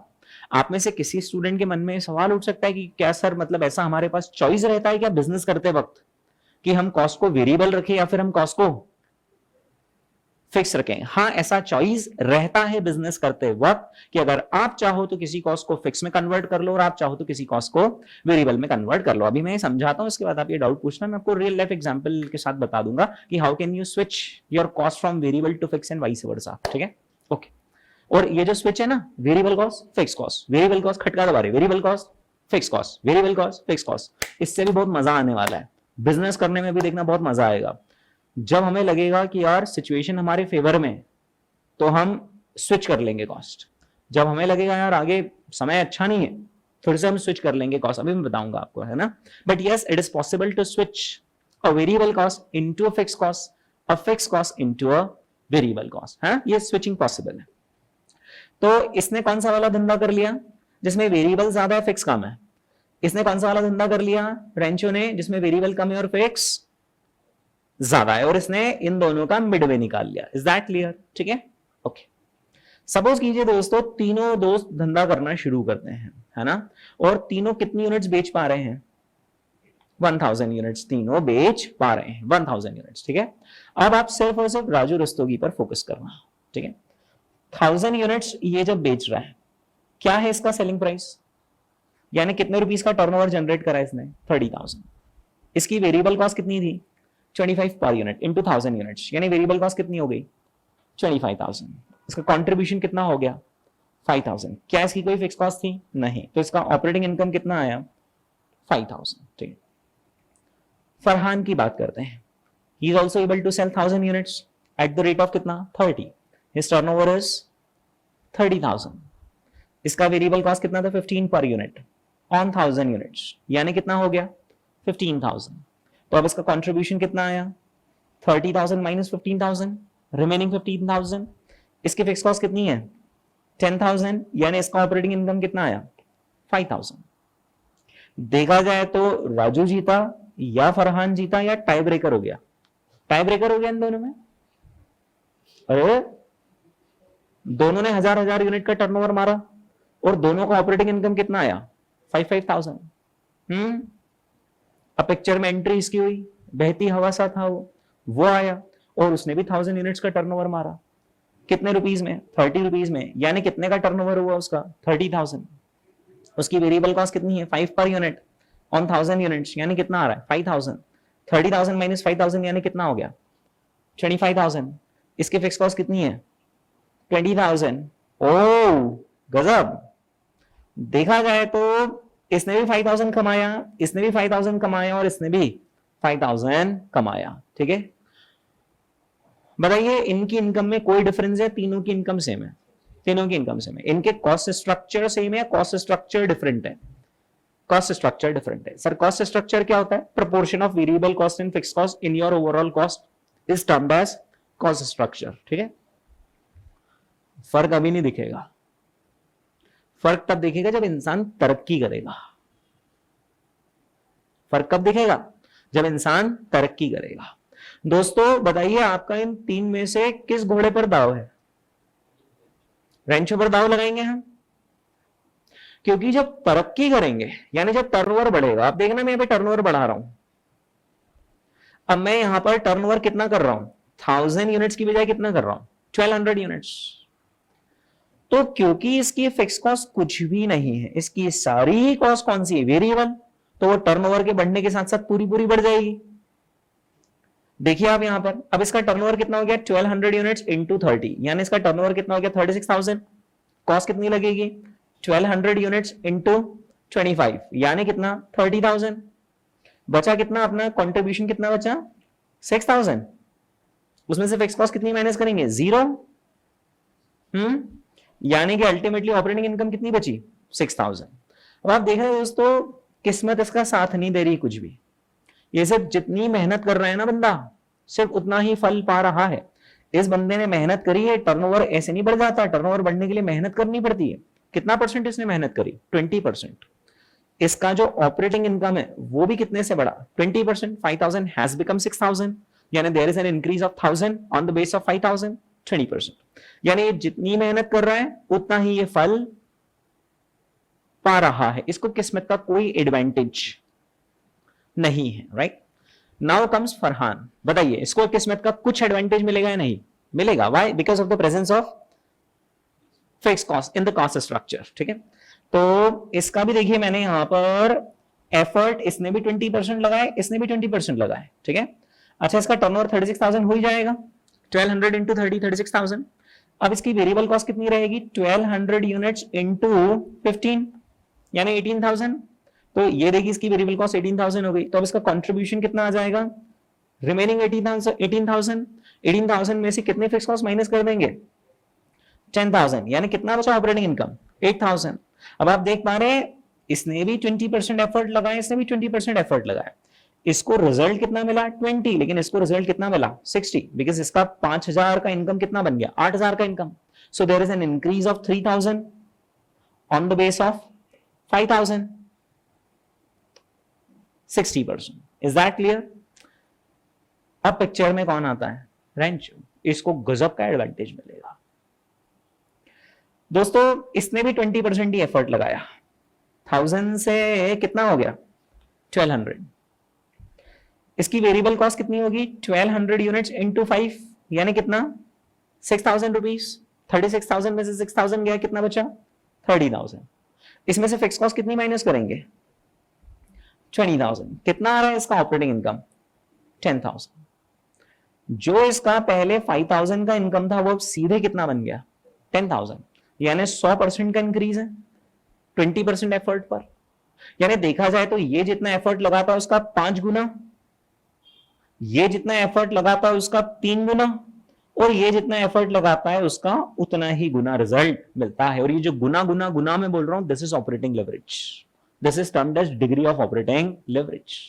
देख लो ना आप यहां पर इसका डिग्री ऑफ ऑपरेटिंग लेवरेज कितना आ रहा है 1 टाइम्स, है ना। और यहां पर इसका डिग्री ऑफ ऑपरेटिंग लेवरेज कितना आ रहा है, इसका कितना आ रहा है 3 टाइम्स, देखो ना 60% बाय 20%, इसका कितना आ रहा है 5 times. Degree of operating leverage का फॉर्मूला क्या होता है, परसेंटेज चेंज इन ईबीआईटी या फिर ऑपरेटिंग इनकम डिवाइडेड बाय क्या, परसेंटेज चेंज इन सेल्स, है ना। This is degree of operating leverage. देखा आपने 60%, मैं ये मिडिल वाले के लिए कैलकुलेशन कर रहा हूं, 60% divided by 20% is equal to कितना आ गया आंसर 3 टाइम्स। ठीक है, अब आप बोलोगे सर ये सब हमें पढ़ाया क्यों जा रहा है, इसको पढ़ने के पीछे दोस्तों एक खास मकसद है। अपन एक थ्योरम, मैं आपको एक थ्योरम बोल देता हूं, आप उसको मान भी लेना। अगर किसी कंपनी की ईपीएस अर्निंग्स पर शेयर डबल होता है तो बताइए उसकी शेयर प्राइसेस क्या होंगी, सर डबल। किसी कंपनी की इनकम डबल हो गई तो उसका बाजार भाव भी डबल। भाई 10 रुपए कमाने वाली कंपनी 100 रुपए में बिक रही तो 20 रुपए कमाने वाली कंपनी कितने में बिकेगी, 200 रुपए में, जाहिर सी बात है। अदर थिंग्स बीइंग कांस्टेंट लगता है यहां पर, है ना। तो दोस्तों क्या हुआ कि ये जो अपोलो हॉस्पिटल्स आपने सुना होगा ना, ऐसे थोड़े से साल पुरानी मैं बता रहा हूं। अपोलो हॉस्पिटल का जो मैनेजमेंट है वो टीवी पे आकर अपना इंटरव्यू दे रहा था। ये बिजनेस न्यूज एनालिस्ट जो होते हैं ना, जी न्यूज वाले, एनडीटीवी प्रॉफिट वाले, सीएनबीसी आवाज वाले, है ना, ये लोग नहीं मैनेजमेंट को बुलाते हैं, उनसे बातचीत करते हैं। तो उस वक्त अपोलो हॉस्पिटल्स के मैनेजमेंट ने एक बात करी कि अभी हम एक्सपेंशन मोड में चल रहे हैं। एक्सपेंशन मोड का मतलब क्या, हम अलग अलग शहरों में अपने हॉस्पिटल्स ओपन कर रहे हैं। हॉस्पिटल ओपन करने के लिए जमीन लेनी पड़ती है, बड़ी सारी बिल्डिंग बनानी पड़ती है, उसके अंदर काफी सारे मेडिकल इक्विपमेंट्स लगाने पड़ते हैं, काफी सारे डॉक्टर्स को रिक्रूट करना पड़ता है, फिर उस शहर में आपको एडवर्टीजमेंट करना पड़ता है कि ऐसा हॉस्पिटल है जो 24 घंटे सेवा देगा, इन सो, है ना भाई, अपोलो नेवर स्लीप्स, और ऐसा ऐसा एडवर्टीजमेंट करना पड़ेगा। मैं जब उनका कॉन्फ्रेंस कॉल सुन रहा था ना, तो हमारे मैनेजमेंट ने एक बात बोली कि अब लगभग हमारा एक्सपेंशन कंप्लीट हो चुका है, अब लगभग हमारा एक्सपेंशन कंप्लीट हो चुका है। मैंने ये देखा कि अभी उनका जो अर्निंग्स पर शेयर है वो है 10 रुपीज। मैंने कहा ठीक है, और इसके शेयर का भाव कुछ रुपए चल रहा है। जब न्यूज एंकर ने उनसे क्वेश्चन पूछा कि ठीक है, अब अगर आपका एक्सपेंशन कंप्लीट हो गया है तो आपको क्या लगता है आपका रेवेन्यू कितने से बढ़ेगा, उन्होंने बोला हमारा revenue, we are expecting a 20% growth over the next few years, हर साल हम 20% से ग्रो करेंगे। मैंने बोला बॉस मजे आ गए। अब अगर कंपनी का रेवेन्यू 20% से ग्रो कर रहा है, एक मिनट दोस्तों, आप और लोग अभी आप और हम अभी थोड़ी सी स्पेशल कैटेगरी में आ गए। ये क्लास शुरू होने से पहले अगर आप ये सुनते हैं ना कि किसी कंपनी का रेवेन्यू कितने परसेंट से बढ़ने वाला है 20% से, तो आप जनरली क्या सोचते हैं कि प्रॉफिट भी कितने से बढ़ेगा 20 से ही सोचते हैं। क्लास शुरू होने से पहले बहुत फर्क नहीं पड़ा, अभी 1 घंटे ही हुआ है। ठीक है, 1 घंटे पहले अगर आपको कोई कहता है कि रेवेन्यू, कंपनी बोल रही हमारा रेवेन्यू 20% से बढ़ेगा, तो बताओ प्रॉफिट कितने से बढ़ेगा, तो जवाब क्या था 20%।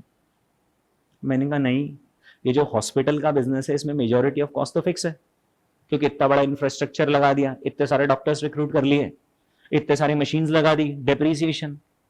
मैंने जाकर उनका वो एनुअल रिपोर्ट डाउनलोड करा और मैंने उसके अंदर देखा कि ये जो एनुअल रिपोर्ट है इसके अंदर एक्सपेंसेस की डिटेल पढ़ो और उन एक्सपेंसेस को सेग्रीगेट करो कि आखिर इनमें से कौन से वेरिएबल नेचर के और कौन से फिक्स नेचर के। आई फाउंड कि यार इनके तो फिक्स खर्चे ज्यादा है, और मैंने उनका कैलकुलेशन करा कि यार इनका ऑपरेटिंग लेवरेज आ रहा है 3 टाइम्स।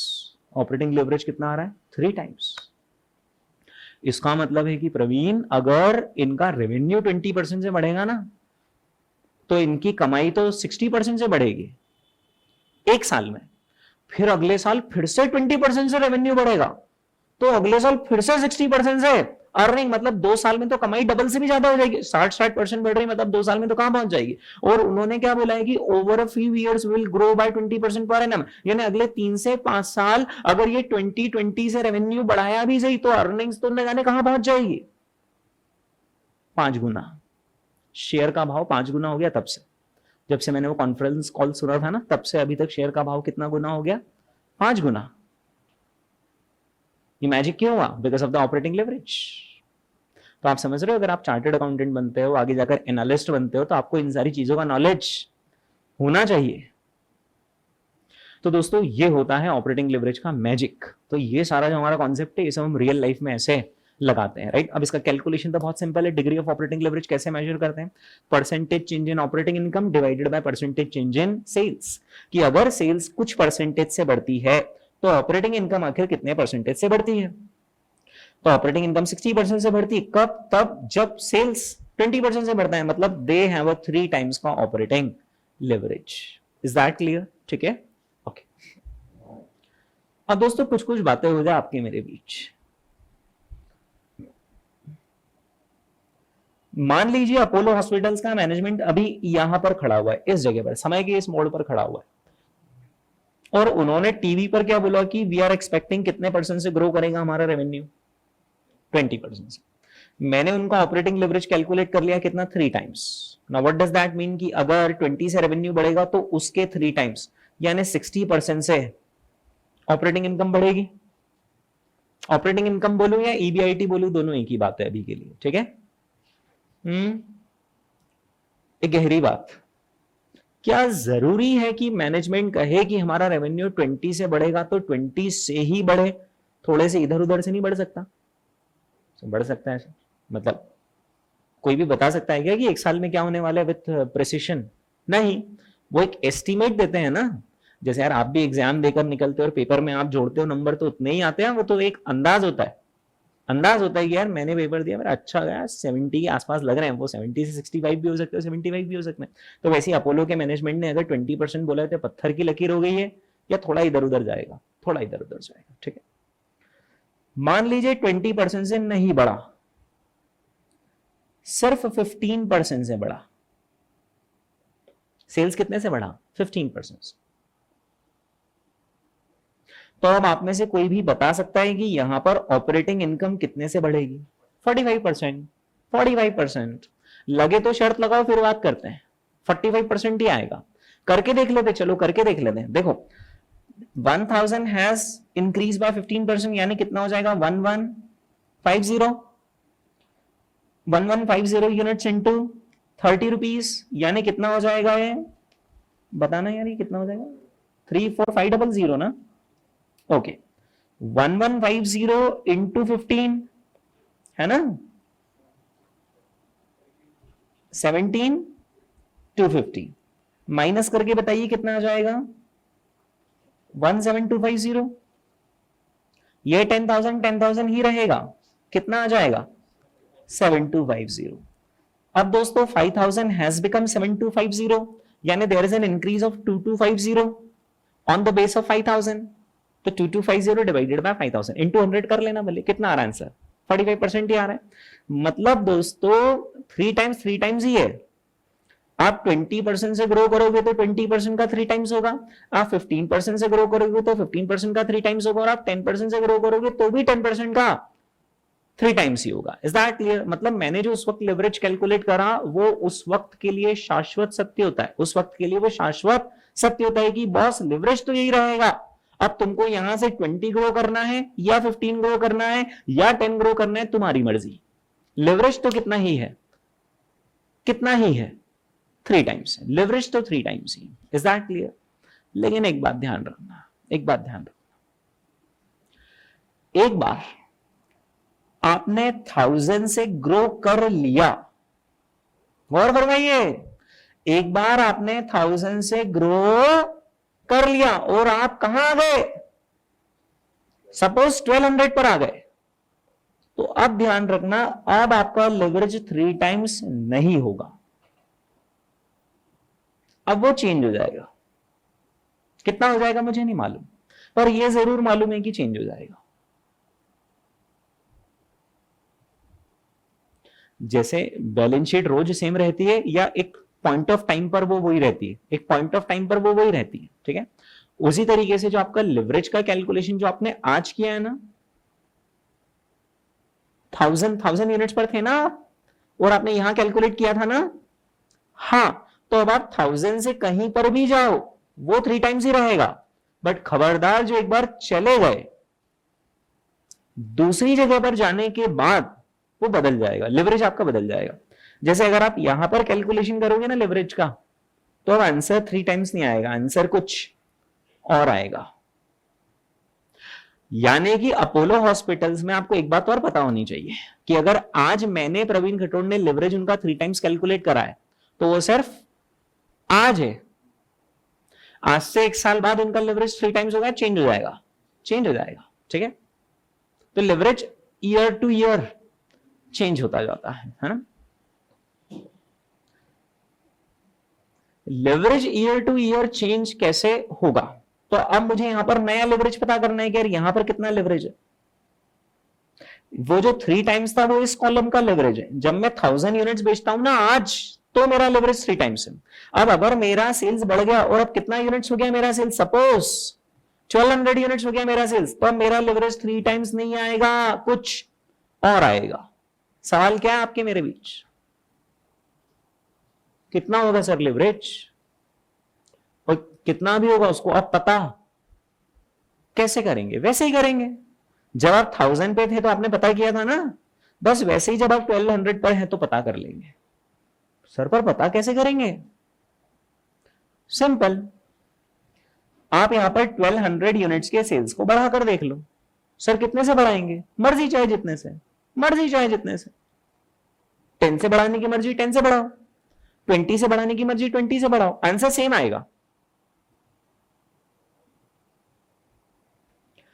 चलो आप बताओ मैं 1200 को कितने परसेंटेज से बढ़ा दूं? 20% से बढ़ा दूं?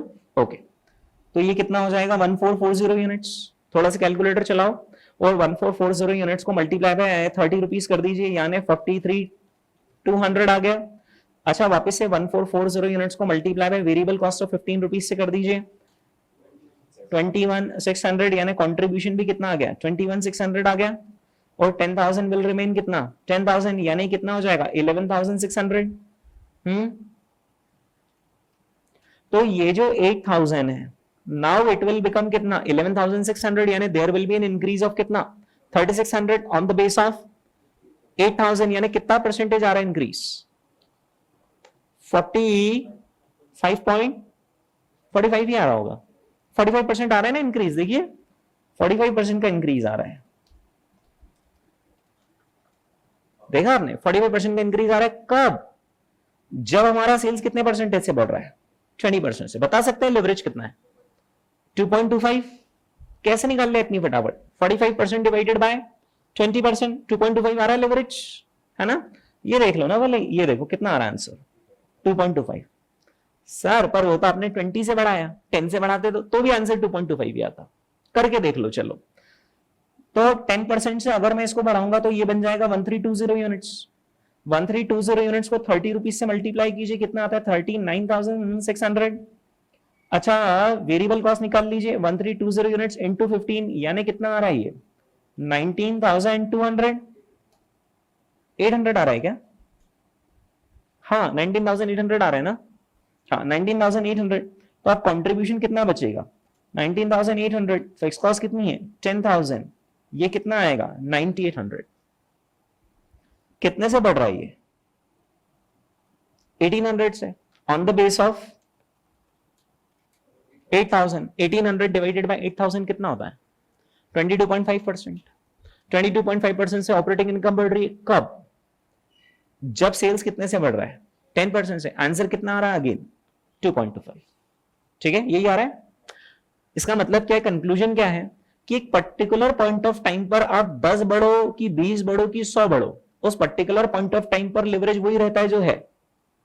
पर एक बार आप बढ़ गए तो फिर नई जगह पर जाने के बाद लिवरेज चेंज हो जाता है। कुंडली देखी आपने कभी? कुंडली में नहीं ग्रह इधर से उधर जाते रहते हैं, चौथे घर में बैठे, पांचवें घर में बैठे, पंचम भाव में बैठे, सप्तम भाव में बैठे, है ना? तो एक बार उन्होंने ग्रह बदल लिया तो लिवरेज बदल जाता है। ठीक है, फिर उस घर से वो कहीं पर भी जाए लिवरेज वही रहेगा। नए घर में चल गए तो वापस से लिवरेज चेंज हो जाएगा, यानी लिवरेज कीप्स ऑन चेंजिंग।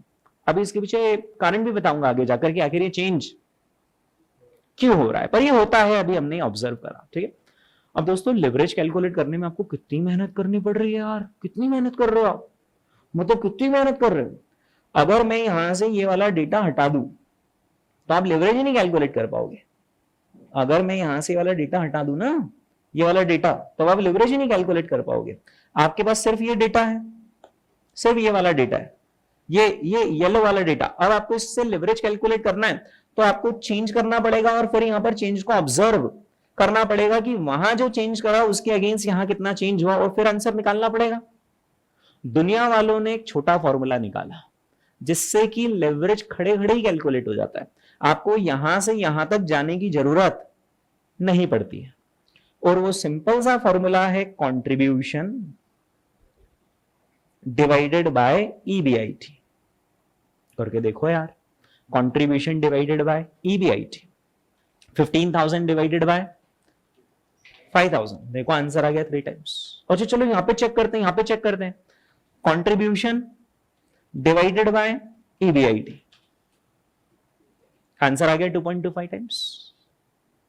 अच्छा चलो यहां पे चेक करते हैं, यहां पे चेक करते हैं, चलो contribution divided by EBIT, answer आ गया यार 5 टाइम्स। मतलब तो जादू हो रहा है। तो फिर वो परसेंटेज वाला फॉर्मूला ज्यादा अच्छा है, ये अच्छा, ये अच्छा। भाई T20 में सिक्सर लगाना है तो 2 तरीके, या तो आगे 2 कदम आगे बढ़ के सिक्सर लगाओ या खड़े खड़े छक्का मार दो। पसंद कौन सा था? खड़े खड़े छक्का दे दिया, खड़े खड़े हिलना भी नहीं पड़ा। ये वही वाला तरीका है, यही खड़े खड़े 15,000 डिवाइडेड बाय 5,000 कर लिया और आंसर आ गया। वो जो दूसरा वाला तरीका उसमें तो देखना पड़ रहा है कि यहाँ कितना चेंज है और यहाँ कितना चेंज है, और फिर आंसर निकालना पड़ता है। ये खड़े खड़े छक्का मार दिया ना बनने यहाँ पे। तो फॉर्मूला क्या है? कंट्रीब्यूशन डिवाइडेड बाय ईबीआईटी, है ना। और यही फॉर्मूला हमारा प्रेफर्ड फॉर्मूला भी है एग्जाम में। Is that clear? ठीक है। अब में से कुछ बच्चे सोच रहे होंगे सर ये तो गजब हो गया, ये वाला फॉर्मूला तो हमको समझ में आ रहा था, इससे आंसर निकाल भी रहे थे और जो आंसर आ रहा था उस पर विश्वास हो रहा है। ये वाले फॉर्मूले से भी आंसर तो सेम ही आ रहा है पर विश्वास नहीं हो रहा है कि आंसर आ कैसे रहा है। मतलब जादू सा लग रहा है कि सेम आंसर आ रहा है। आखिर ये फॉर्मूला आया कैसे? मतलब ये फॉर्मूला कैसे आया, है ना? दोस्तों ये वाला फॉर्मूला मुझे समझाना है या ये तो आप समझ ही रहे हो। ये तो लिवरेज की डेफिनेशन ही है। लिवरेज की डेफिनेशन ही क्या है कि एफर्ट जितने डालेंगे उसका कितना गुना रिजल्ट मिलेगा। तो यही तो है वो कि कितना गुना रिजल्ट मिला डिवाइडेड बाय कितना एफर्ट डाला। 60% रिजल्ट मिला, 20% एफर्ट डाल के आंसर आ गया 3 टाइम्स। तो ये तो फॉर्मूला जो आया है वो this formula came by definition. ये फॉर्मूला किससे आया? डेफिनेशन से ही आया है। और डेफिनेशन यही है कि जितना मैं एफर्ट डालूंगा, जितनी मैं मेहनत करूंगा, उसका कितना गुना मैं फल पाऊंगा, 3 गुना फल पाऊंगा। ठीक है। पर ये वाला जो फॉर्मूला है ना, ये है तो बहुत मस्त फॉर्मूला। और आप ये मान के चलो कि 10 में से 9 क्वेश्चन एग्जाम में इसी से सॉल्व होंगे। मतलब जितने भी 10 बार क्वेश्चन पूछे जाते हैं ना, तो 9 बार यही वाला फॉर्मूला साथ देता है। इससे भी आंसर वही आ रहा है। और ये मस्त क्यों बोल रहा हूं फॉर्मूला? क्योंकि इसमें तो बहुत आसानी से कैलकुलेशन रहा। बट आखिर ये फॉर्मूला आया कैसे, है ना? इसका छोटा सा मैं आपको डेरिवेशन दिखा देता हूं कि आखिर ये फॉर्मूला आया कैसे, है ना। फॉर्मूला काम तो कर रहा है, चीज काम तो कर रही है, पर सोचना तो पड़ेगा कि आखिर ये आया कैसे। Contribution by sales. तो मैं इस वाले फॉर्मूला से स्टार्ट करूंगा क्योंकि ये फॉर्मूला डेफिनेशन से आया, और इस फॉर्मूला से स्टार्ट करके कुछ मैथमेटिक्स लगाऊंगा और कहां पर आ जाऊंगा? इस पर्टिकुलर फॉर्मूले पर आ जाऊंगा। Is that clear? तो ये फॉर्मूला अगर कोई पूछ ले कि डिराइव कैसे हुआ है, तो उसको बोलना भाई इस फॉर्मूले से डिराइव हुआ है, ऊपर वाले फॉर्मूले से नीचे वाला फॉर्मूला डिराइव हुआ है। Is that clear? ठीक है। अब मैं इस फॉर्मूला से इस फॉर्मूले को डिराइव करूं उससे पहले एक छोटी सी बात मैं आपको बताना चाह रहा हूं। जितना आपका सेल्स चेंज होता है, जितने परसेंटेज से आपका सेल्स चेंज होता है, उतने ही परसेंटेज से आपका कंट्रीब्यूशन भी चेंज होता है। यस और नो? यस।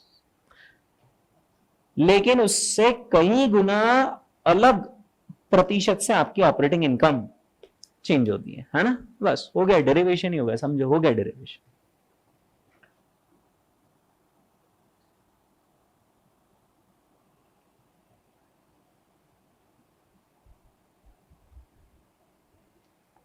ये है ना सेकंड फॉर्मूला। ये मैंने यहां पर एक फॉर्मूला लिखा है, इस फॉर्मूले में कोई आपत्ति हो तो बताइए। ये क्लियर है? ओके।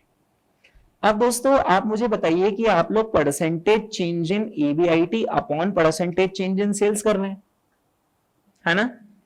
मैं इस परसेंटेज चेंज इन सेल्स के बदले में अगर परसेंटेज चेंज इन कंट्रीब्यूशन लिख दूं तो आप में से किसी को कोई आपत्ति है क्या? नहीं सर, क्योंकि अभी अभी तो आपने समझाया। क्या समझाया? कि जितना परसेंटेज चेंज इन सेल्स होता है उतना ही परसेंटेज चेंज इन कंट्रीब्यूशन भी होता है। वो तो देखा भी था ना अपन ने, है ना। ओके, ये यहाँ पे दिखाया था ना मैंने, ये देखो ना 20% से सेल्स चेंज हो रहा है ना, तो 20 ही परसेंटेज से कंट्रीब्यूशन भी चेंज हो रहा है। ठीक है, हर जगह ऐसा ही हो रहा है। देखो तो what I am going to do is percentage change in sales divided by percentage change in sales को किससे रिप्लेस कर दूंगा, परसेंटेज चेंज इन कंट्रीब्यूशन से। ठीक है, तो अब इस पर आ गए अपन, है ना। ओके, अब सिर्फ इस पर फोकस करो। ये आप कैलकुलेट कैसे करते हो, परसेंटेज चेंज इन ईबीआईटी आप कैलकुलेट कैसे करते हो। सर हम ये देखते हैं कि पुराना वाला ईबीआईटी कितना है, लेट द पुराना वाला EBIT be termed as old EBIT, और उसको कंपेयर किससे करते हैं, नए वाले ईबीआईटी से, यानी जो चेंज होने के बाद आता है ना। ओके, और आपकी प्रोसेस क्या होती है, फॉर्मल प्रोसेस क्या होती है, आप न्यू ईबीआईटी लिखते हो कैलकुलेटर में, उसमें से क्या माइनस कर देते हो, ओल्ड ईबीआईटी। इससे आंसर परसेंटेज में आता है या अभी तो रुपीज में होता है, अभी तो रुपीज में होता है ना, new amount minus old amount से आंसर तो रुपीज में आया। अभी उसको परसेंटेज में कन्वर्ट करने के लिए वापस से डिवाइड किससे कर देते हो, ओल्ड से। तो परसेंटेज चेंज इन ईबीआईटी का फॉर्मूला क्या हो गया बताइए, new EBIT minus old EBIT divided by old EBIT, new EBIT minus old EBIT divided by old EBIT. अब ओल्ड वर्ड को मैंने रिमूव कर दिया, ओल्ड मतलब एग्जिस्टिंग एबिट, एग्जिस्टिंग एबिट मतलब जो अभी है, जो है वो है और वो नया है। ठीक है, new EBIT minus EBIT upon EBIT. अच्छा ये कैसे पता करते हो आप, परसेंटेज चेंज इन कंट्रीब्यूशन कैसे, सर वैसे ही new contribution minus existing contribution divided by existing contribution. ये देखो new contribution minus existing contribution divided by existing contribution. ठीक है, यहां तक पहुंच गए अपन, ये आ गया हमारा। अब एक ध्यान देने लायक बात, ये जो न्यूमरेटर है ये रुपीज में है, अगर डिवाइड कर दूंगा ना इससे तो आंसर परसेंटेज में आएगा, पर जब तक नहीं करता हूं तब तक ये जो न्यूमरेटर है ये रुपीज में है, और ये जो है ना ये भी रुपीज में है, new contribution minus existing contribution. इन दोनों के रुपीज का अमाउंट हमेशा ही सेम होगा, यानी ये जितने रुपए होगा ना उतने ही रुपए ये भी होगा। कैसे,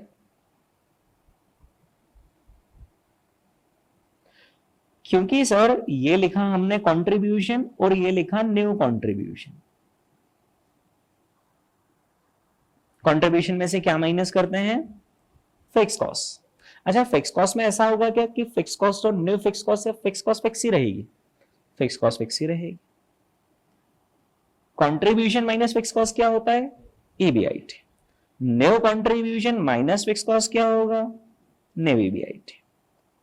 दोस्तों ईबीआईटी और न्यू ईबीआईटी में जितने रुपीस का डिफरेंस होगा उतना डिफरेंस कंट्रीब्यूशन और न्यू कंट्रीब्यूशन में भी होगा। आप समझ पा रहे हो या समझाऊं, अब तो समझ ही गए। क्योंकि सर मान लीजिए कि कंट्रीब्यूशन 10,000 रुपए से बढ़ा, अब फिक्स कॉस्ट तो जितनी यहां माइनस हो रही है उतनी यहां पर भी हो रही है, तो जितना यहां आ रहा होगा उससे 10,000 रुपए ज्यादा यहां आएगा। यानी जितना new country minus old country का डिफरेंस है उतना ही न्यू ईबीआईटी माइनस ईबीआईटी का डिफरेंस है, तो इसलिए ये और ये दोनों कैंसिल हो जाते हैं। ठीक है, ये देखिए लिखा है सिंस इंक्रीज या in EBIT rupees is equal to increase in contribution के rupees, therefore they will cancel each other. बचा क्या, ईबीआईटी और कंट्रीब्यूशन। अब आपने मैथ्स तो पढ़ ही रखा है, 1/2 डिवाइडेड बाय 3/4, तो ये 4 सबसे ऊपर जाता है और 3 इधर जाता है, ऐसा ध्यान ही होगा ना। तो ये कंट्रीब्यूशन कहां पहुंच जाएगा, सबसे ऊपर, नीचे क्या बचेगा, EBIT, and hence the formula contribution upon EBIT. ये डेरिवेशन मैंने आपको बोनस में बता दिया है, आपको एग्जाम में डेरिवेशन नहीं पूछते, आपको तो सीधे फॉर्मूले याद होने चाहिए। बताइए दोस्तों, दो फॉर्मूला बता दीजिए मुझे डिग्री ऑफ ऑपरेटिंग लेवरेज के। पहला फॉर्मूला क्या है, percentage change in EBIT upon percentage change in sales.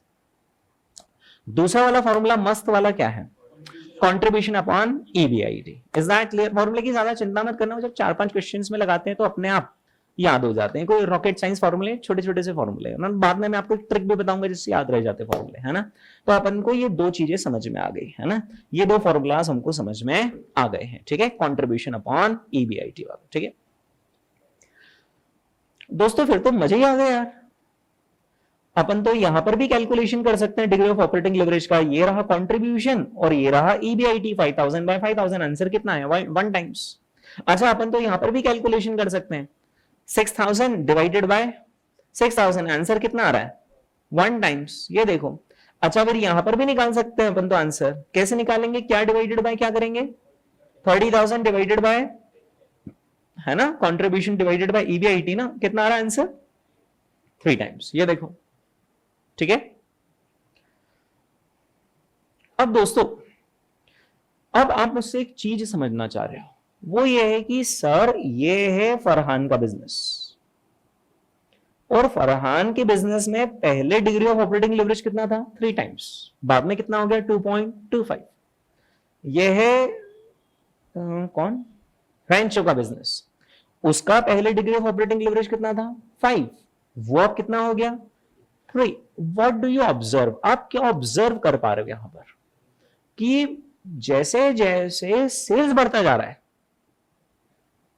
जैसे जैसे सेल्स बढ़ता जा रहा है, वैसे वैसे डिग्री ऑफ ऑपरेटिंग लेवरेज कम होता चला जा रहा है। मतलब वो एडवांटेज हम थोड़ा थोड़ा सा लूज करते जा रहे हैं। अब वो क्यों लूज करते जा रहे हैं अभी समझेंगे थोड़ी देर में, है ना, लेकिन ये दिख रहा है, ये एक ऑब्जर्वेशन है। ऑब्जर्वेशन के पीछे रैशनल क्या है वो भी समझेंगे, बट द ऑब्जर्वेशन इज कि जैसे जैसे आप आगे बढ़ते जाते हो बिजनेस में, तो आपका ऑपरेटिंग लेवरेज कम होता चला जाता है।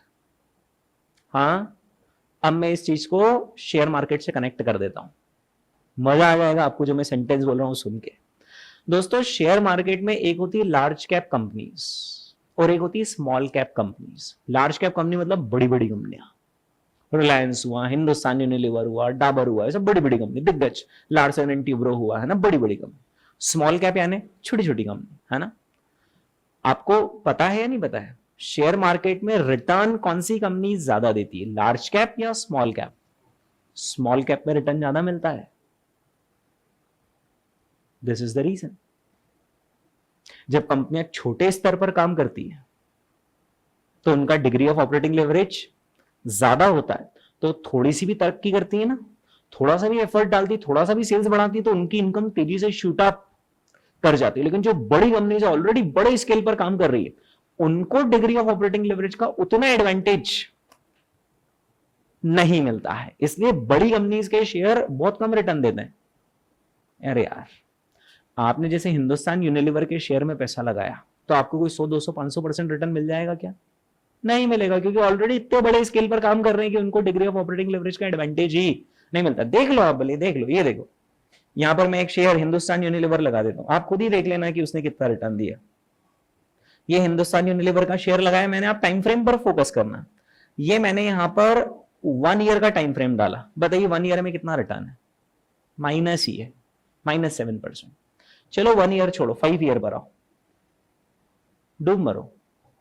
5 साल में एफडी इससे ज्यादा रिटर्न दे देगी, 5 साल। और ये पिछले 5 साल कौन से, जो शेयर मार्केट के गोल्डन ईयर्स थे। आपने भी तो सुना होगा, शेयर मार्केट में आग लगी है, शेयर बढ़ते जा रहे हैं, सुना होगा ना आपने, पिछले कुछ सालों में गजब बढ़ रहा है शेयर बाजार। वो 5 साल जब शेयर मार्केट में आग लगी है, ये कंपनी सिर्फ कितनी बढ़ी, सिर्फ 14%। तो बड़ी कंपनीज के शेयर जनरली ज्यादा रिटर्न नहीं देते। यही छोटी कंपनी का भी यहां डालेंगे तो रॉकेट की तरह जाएगा। जैसे आपने देखा होगा कि जैसे मैं कुछ भी अब यहां पर नाम डाल रहा हूं, शिनाइडर करके कंपनी है, शिनाइडर इलेक्ट्रिक। ये जो अपन जैसे मॉल वॉल में घूमने जाते हैं, एयरपोर्ट पे जाते हैं, तो वो नहीं, वो ऑटोमेटिक सीढ़ी नहीं होती, अपन ऊपर चढ़ जाते हैं, वो शिनाइडर वहां पे नाम लिखा हुआ रहता है। इसका देखो 1 ईयर, 1 ईयर में सिर्फ कितना रिटर्न है, 1 ईयर में 6%। 5 ईयर पे देखना 765% रिटर्न। मतलब किसी ने 100 रुपए लगाएंगे तो उसका 865 रुपए बन गए होंगे 5 साल में। छोटी कंपनी देखो ना, इसका मार्केट कैपिटलाइजेशन कम है, सिर्फ 18,000 करोड़ के आसपास मार्केट कैप है। और जो अपने हिंदुस्तान यूनिलीवर देखा था ना, वो तो बहुत ही बड़ी, ट्रिलियंस ऑफ में कम, 5,61,000 करोड़ उसका मार्केट कैपिटलाइजेशन, बड़ी कंपनी। तो बड़ी कंपनीज नॉर्मली कम रिटर्न देती है और छोटी कंपनीज ज्यादा देती है। और यही चीज तो मैं यहां पर भी आपको बता रहा हूं कि जब हम छोटे स्केल पर होते हैं तो हमारा ऑपरेटिंग लेवरेज ज्यादा होता है, और जब हम बड़े बड़े स्केल पर जाते आते तो हमारा ऑपरेटिंग लेवरेज कम होता है। मैं उसके पीछे और कारण समझाऊंगा, बट मैं कनेक्ट करवा रहा हूं आपको चीजों को किससे, सीधे शेयर मार्केट, मतलब किताबी ज्ञान and the application of the same on the stock market. मैं दोस्तों आपसे ये बात करना चाह रहा हूं कि आखिर ऐसा हो क्यों रहा है, मतलब वो मैथमेटिकली तो दिख रहा है यहां पर कि हाँ हो रहा है। डिग्री ऑफ ऑपरेटिंग लेवरेज, जैसे जैसे हमारा सेल्स प्रोग्रेस करता जा रहा है वैसे वैसे डिग्री ऑफ ऑपरेटिंग लेवरेज कम होता जा रहा है। बट आखिर ये कम क्यों होता चला जा रहा है ना, वो मैं समझाऊं, वो समझाऊं। उससे पहले मुझे आपको एक और चीज समझानी पड़ेगी। ये जो डिग्री ऑफ ऑपरेटिंग लेवरेज के अभी हमने 2 फॉर्मूलाज देखे हैं ना,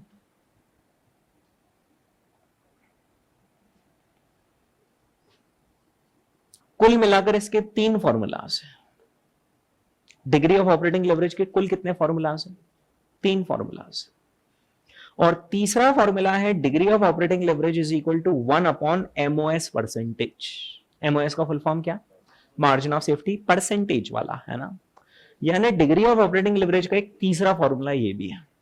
अब इससे पहले कि तीसरा फॉर्मूला आया कैसे और क्यों क्या है उस पर जाएं, पहले देख लें कि ये फॉर्मूला सही आंसर दे रहा है या नहीं, पहले तो वो बात कर लें। हाँ जी, क्या कैलकुलेट करना पड़ेगा इस फॉर्मूले से आंसर निकालना है तो? Margin of safety. Margin of safety percentage कैसे कैलकुलेट करना, उसका मुझे फॉर्मूला बताइए क्या होता है। मार्जिन ऑफ सेफ्टी परसेंटेज का फॉर्मूला होता है actual sales quantity minus break even quantity divided by actual sales quantity. This is how we calculate MOS percentage, है ना। चलिए तो हम एक काम करते हैं, क्योंकि हम यहाँ पर फरहान को ही केंद्र बिंदु मानकर चल रहे थे, इसी के लिए तो कैलकुलेशन हो रहा था पूरा 3 टाइम्स, है ना। तो अब हम फरहान के लिए ही कैलकुलेशन कर रहे हैं। और क्या कैलकुलेशन कर रहे हैं इसके लिए? Margin of safety. और मार्जिन ऑफ सेफ्टी के लिए हमें एक्चुअल सेल्स क्वांटिटी चाहिए और ब्रेक इवन चाहिए। एक्चुअल सेल्स क्वांटिटी कितनी है? 1000 ही, क्योंकि हम इस पॉइंट ऑफ टाइम पर ही तो कैलकुलेशन करना चाह रहे हैं। तो एक्चुअल सेल्स क्वांटिटी तो 1000 है।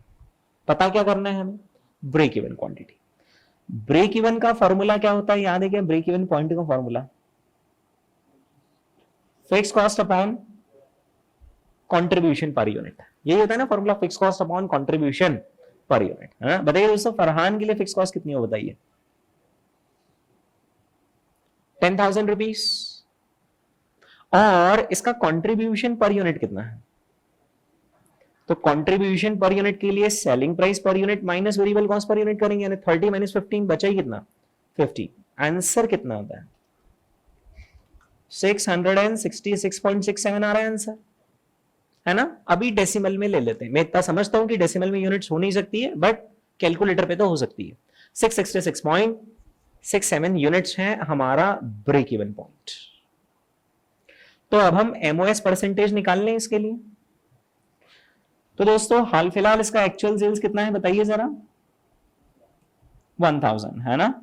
और इसका जो ब्रेक इवन पॉइंट है, ब्रेक इवन पॉइंट बैठा है 666.67 पर, जबकि एक्चुअल सेल्स कितना है? 1000।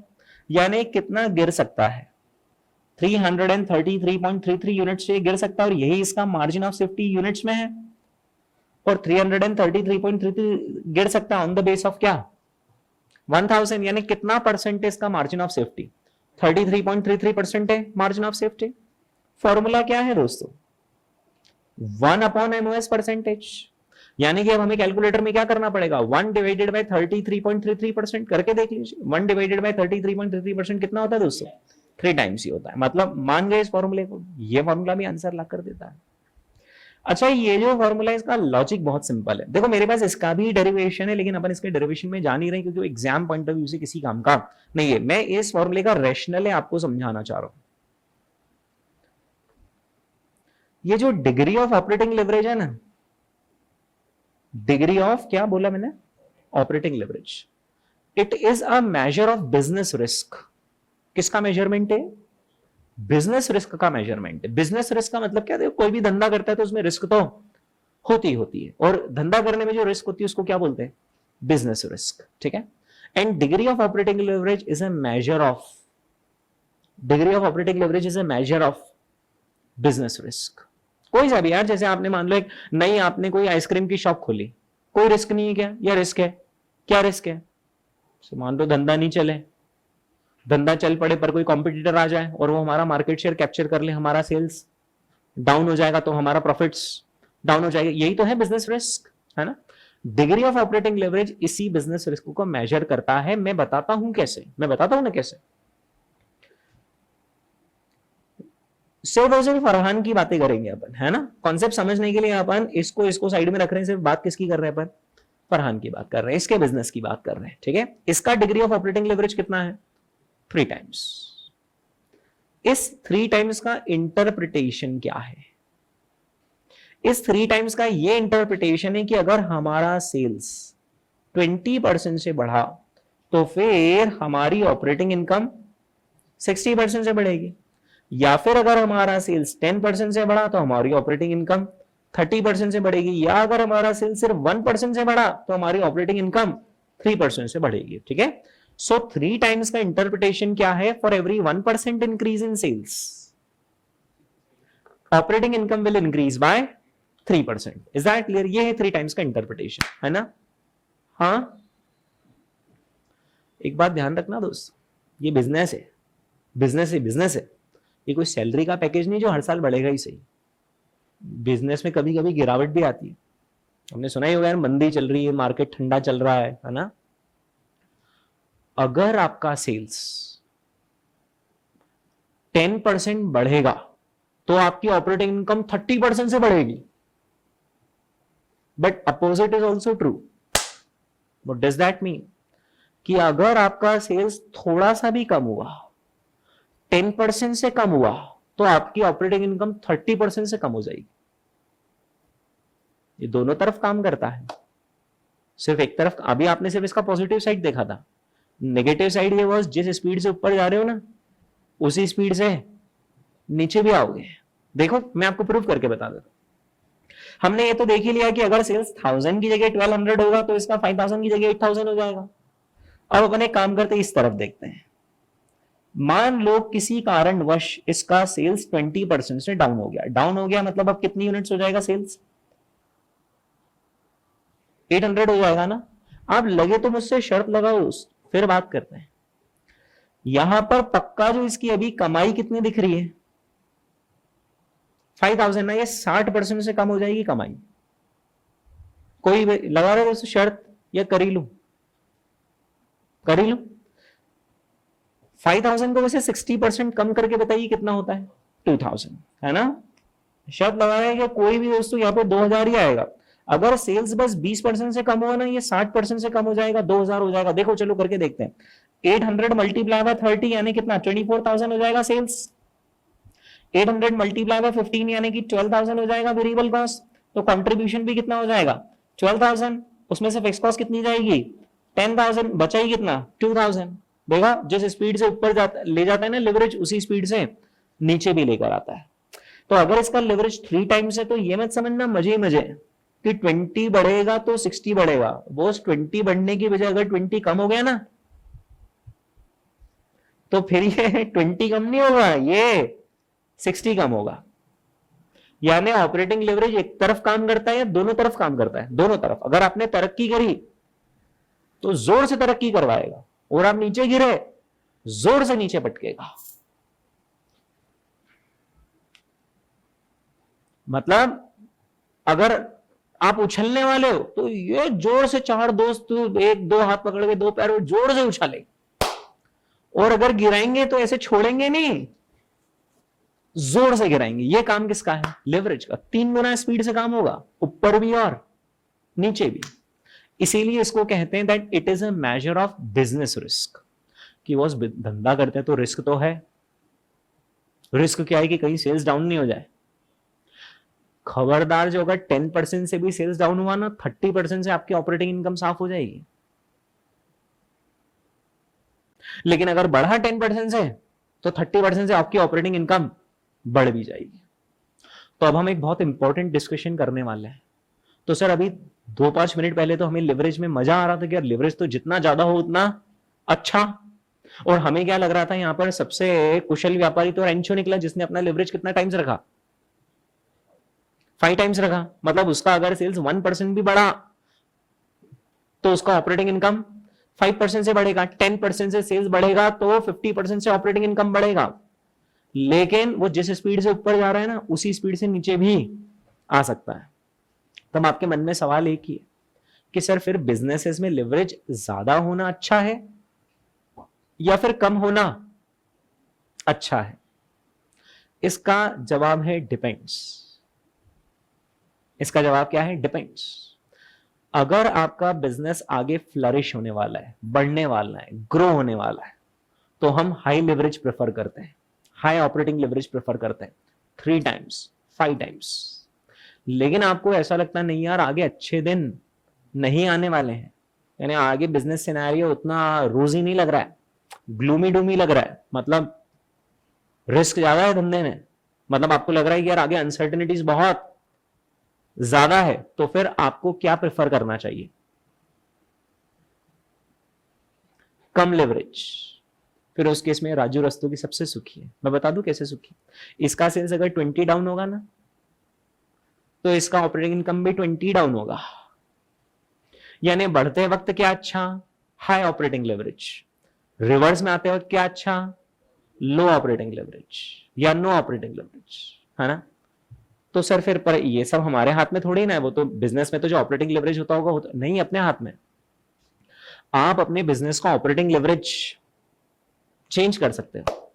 सपोज करो ना आप हिंदुस्तान यूनिलीवर लिमिटेड, आप सीए बन गए और सीए बनने के बाद आप हिंदुस्तान यूनिलीवर लिमिटेड के इंटरव्यू में बैठे हो, 24 लाख 30 लाख का पैकेज रहता है उनका, HUL 30 लाख रुपए का पैकेज देते हैं वो लोग। उसके इंटरव्यू में बैठे हो और वो आपसे पूछ रहे हैं एक ही सवाल कि ऑपरेटिंग लिवरेज ज्यादा रखें या कम रखें। क्लियर कट आंसर मत दे देना ज्यादा रखो या कम रखो, आंसर देना depends. If we are expecting that our businesses will increase, then we should prefer high operating leverage. If we expect downside in our business, then we should prefer low operating leverage. उन्होंने आपसे दूसरा सवाल पूछा, our operating leverage is 1.5 times. Is it possible to increase or decrease the operating leverage? भाई अभी थोड़ी देर पहले आप बोल रहे हो ना हाई ऑपरेटिंग लेवरेज प्रेफर करेंगे, कम करेंगे, मतलब आप बात कर रहे हो कि हम ऑपरेटिंग लेवरेज बढ़ा सकते हैं या फिर कम कर सकते हैं। उन्होंने कहा अभी हमारा ऑपरेटिंग लेवरेज है 1.5 टाइम्स। बताओ हम ऑपरेटिंग लेवरेज बढ़ा सकते हैं, कम कर सकते हैं क्या? बोलना हाँ कर सकते हैं। अगर हमें ऑपरेटिंग लेवरेज बढ़ाना है तो हमें क्या करना चाहिए? हमें हमारी वेरिएबल कॉस्ट को शिफ्ट करना चाहिए, यानी वो कॉस्ट जो हमारी अभी वेरिएबल नेचर की है हमें उसे ट्रांसफॉर्म करना चाहिए, कन्वर्ट करना चाहिए इनटू फिक्स कॉस्ट। उन्होंने कहा ऐसे कैसे पॉसिबल है कि हम वेरिएबल कॉस्ट को कन्वर्ट कर दें इनटू फिक्स कॉस्ट? हमने कहा पॉसिबल है, वेरिएबल कॉस्ट को फिक्स कॉस्ट में कन्वर्ट किया जा सकता है। हाँ मैं आपको एग्जांपल दे सकता हूं उसका कि that we can convert our variable cost into fix cost and fix cost into variable cost, कर सकते हैं, है ये पॉसिबल। हिंदुस्तान यूनिलीवर की बात छोड़े, अगर अपन इस कोचिंग क्लास की बात करें, इस कोचिंग क्लास में दोस्तों जैसे अपन फोटोकॉपी करवाते सपोज करो, है ना, तो फोटोकॉपी मतलब अभी तो अपनी कलर नोट्स रहती थी तो किताबें छपती, बट बहुत सारी फोटोकॉपीज भी होती है ना, तो फोटोकॉपीज की कॉस्ट जो अपन बाहर कोई फोटोकॉपी शॉप है अपन वहां पर करवाते फोटोकॉपी, है ना, वहां पर अपन उसको फिक्स देते हैं क्या 10,000 रुपए महीना, या अपन तो उसको पर पेज देते हैं, पर पेज सपोज करो 1 रुपी देते हैं अपन पर पेज, और मान लो कि महीने भर में 1 लाख पेज का प्रिंट आउट निकल रहा है, तो 1 लाख पेज इंटू 1 रुपया यानी 1 लाख रुपए अपना फोटोकॉपी का बिल हो गया। एंड अभी इसका नेचर फिक्स है वेरिएबल है, अभी वेरिएबल है, जिस महीने 50,000 पेजेस निकले 50,000 रुपए देंगे, जिस महीने 1 लाख पेजेस निकले 1 लाख रुपीज देंगे, है ना। मैं इसको फिक्स में कन्वर्ट कर सकता हूं, कैसे? फोटोकॉपी मशीन ही खरीद लो, 2-4-5 लाख रुपए की मशीन आएगी, एक ऑपरेटर रख लो, उसकी एक फिक्स सैलरी हो जाएगी। अब ऐसा करने से फोटोकॉपी की जो मेरी पहले कॉस्ट प्योर वेरिएबल थी, उसका एक मेजर प्रोपोर्शन मैंने किसमें कन्वर्ट कर लिया? इनटू फिक्स, क्योंकि मैंने अगर मशीन खरीद लिया तो मशीन का डिप्रिसिएशन तो होकर रहेगा दोस्त, चाहे मैं मशीन चलाऊं या नहीं चलाऊं, ऑपरेटर की सैलरी मैंने देना है, चाहे मैं उसको फोटोकॉपी निकालने का बोलूं या ना बोलूं, अब मेरी बस छोटी सी वेरिएबल कॉस्ट क्या बची, पेपर की और इंक की।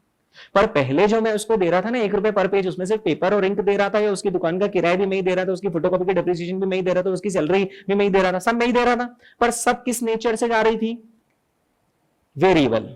लेकिन अब उसको मैंने किस में कन्वर्ट कर लिया, कुछ हद तक फिक्स के अंदर कन्वर्ट कर लिया। दोस्तों अमेरिका में एक कंपनी है, उसने भी एम्प्लॉइज रखे हुए हैं, और उन सबकी एम्प्लॉइज की एक सैलरी है, फिक्स है। मान लो मैन्युफैक्चरिंग का काम करते हैं, और मैन्युफैक्चरिंग में वो लोग बंदे लोग काम करते हैं, प्रोडक्शन करते हैं, और उन सबको वो सैलरी देते हैं, कैसा, फिक्स। उन्होंने बोला एक काम करो, बंद करो अमेरिका में मैन्युफैक्चरिंग, आउटसोर्स करो इसको चाइना या इंडिया में। और अपन तो अब अपन लेवॉइस की जींस लेवॉइस खुद नहीं बनाता है, अरे पेपे जींस पेपे थोड़ी बनाता है, वो तो क्या करता है, इंडिया में कंपनी को बोल देता है आप बनाओ, हमारा ब्रांड नेम लगा देना। अगर पेपे जीन्स लेवॉइस जीन्स अगर खुद का प्लांट डालेंगे ना, तो उनकी कॉस्ट बहुत सारी फिक्स हो जाएगी। लेकिन अगर वो सारा काम आउटसोर्स कर देंगे, कि हम फोन करके बोलेंगे इतनी जीन्स बनानी है, बनाना, तो वो फिर पर जीन्स आपको पैसा देंगे। तो अब ऐसा करने से उनकी सारी की सारी मैन्युफैक्चरिंग कॉस्ट कैसी हो गई, वेरिएबल। और मैं खुद की अगर फैक्ट्री लगाता हूं तो फिर कॉस्ट कैसी हो गई, फिक्स। तो हिंदुस्तान यूनिलीवर पर अगर आते हैं और वो हमसे क्या सवाल पूछ रहे थे कि क्या हम हमारा ऑपरेटिंग लेवरेज बढ़ा सकते हैं, हम कहने बढ़ा सकते हैं, कैसे बढ़ा सकते हैं, by increasing our fix cost. कैसे हम हमारी फिक्स कॉस्ट इंक्रीज कर सकते हैं, अगर हमने कुछ थर्ड पार्टी कॉन्ट्रैक्टर्स को आउटसोर्स कर रखा हो काम, तो वो आउटसोर्स करने की बजाय हम खुद वो काम करने लगे, क्योंकि आउटसोर्सिंग में तो पूरा पैसा वेरिएबल होता है, भाई काम आउटसोर्स करेंगे, काम देंगे तो पैसा देंगे, नहीं तो नहीं देंगे। लेकिन जब आप खुद से वो काम करने लगते हो तो आपकी बहुत सारी कॉस्ट किसमें कन्वर्ट हो जाती है, इनटू फिक्स कॉस्ट। और ऐसा करने से आपका ऑपरेटिंग लेवरेज बढ़ जाएगा। और जिस दिन आपको ऑपरेटिंग लेवरेज कम करना, उस दिन आप क्या करो, आप अपने ऑपरेशंस को वाइंड अप कर दो, और उसको क्या कर दो, दूसरों को आउटसोर्स कर दो, फोटोकॉपी मशीन आप अपनी बेच दो, और सामने वाले से प्रिंट आउट निकलवाना शुरू कर दो। So this is how it is possible to convert some of the variable cost into fix and some of the fix cost into, एक मिनट, डोंट टेक मी रॉन्ग, आप अपनी 100% कॉस्ट को वेरिएबल से फिक्स और फिक्स से variable में नहीं ले जाते, कुछ हद तक आप चेंजेस कर सकते हो, और कुछ हद तक चेंजेस करके आप अपने डिग्री ऑफ ऑपरेटिंग लेवरेज को इंक्रीज या डिक्रीज कर सकते हो, और बिजनेस में एडवांटेज गेन कर सकते हो। अब हिंदुस्तान यूनिलीवर अगर आपसे पूछता है कि next year we are expecting that our sales will grow by 10%, हमें लग रहा है अगले साल 10% से बढ़ेगा सेल्स, बताओ मिस्टर सीए क्या करना चाहिए, तो आप बोलेंगे हमें अपना ऑपरेटिंग लेवरेज बढ़ा लेना चाहिए, ये जो अभी 1.5 टाइम्स है हमें इसे 2.5 टाइम्स पर ले जाना चाहिए। उन्होंने पूछा क्यों, इससे क्या फायदा होगा, हम बोलेंगे सिंपल, आप कह रहे हैं आपका सेल्स कितने से बढ़ने वाला है, 10% से, अभी लेवरेज कितना है 1.5 टाइम्स, तो हमारी ऑपरेटिंग इनकम कितने से बढ़ेगी, 15% से।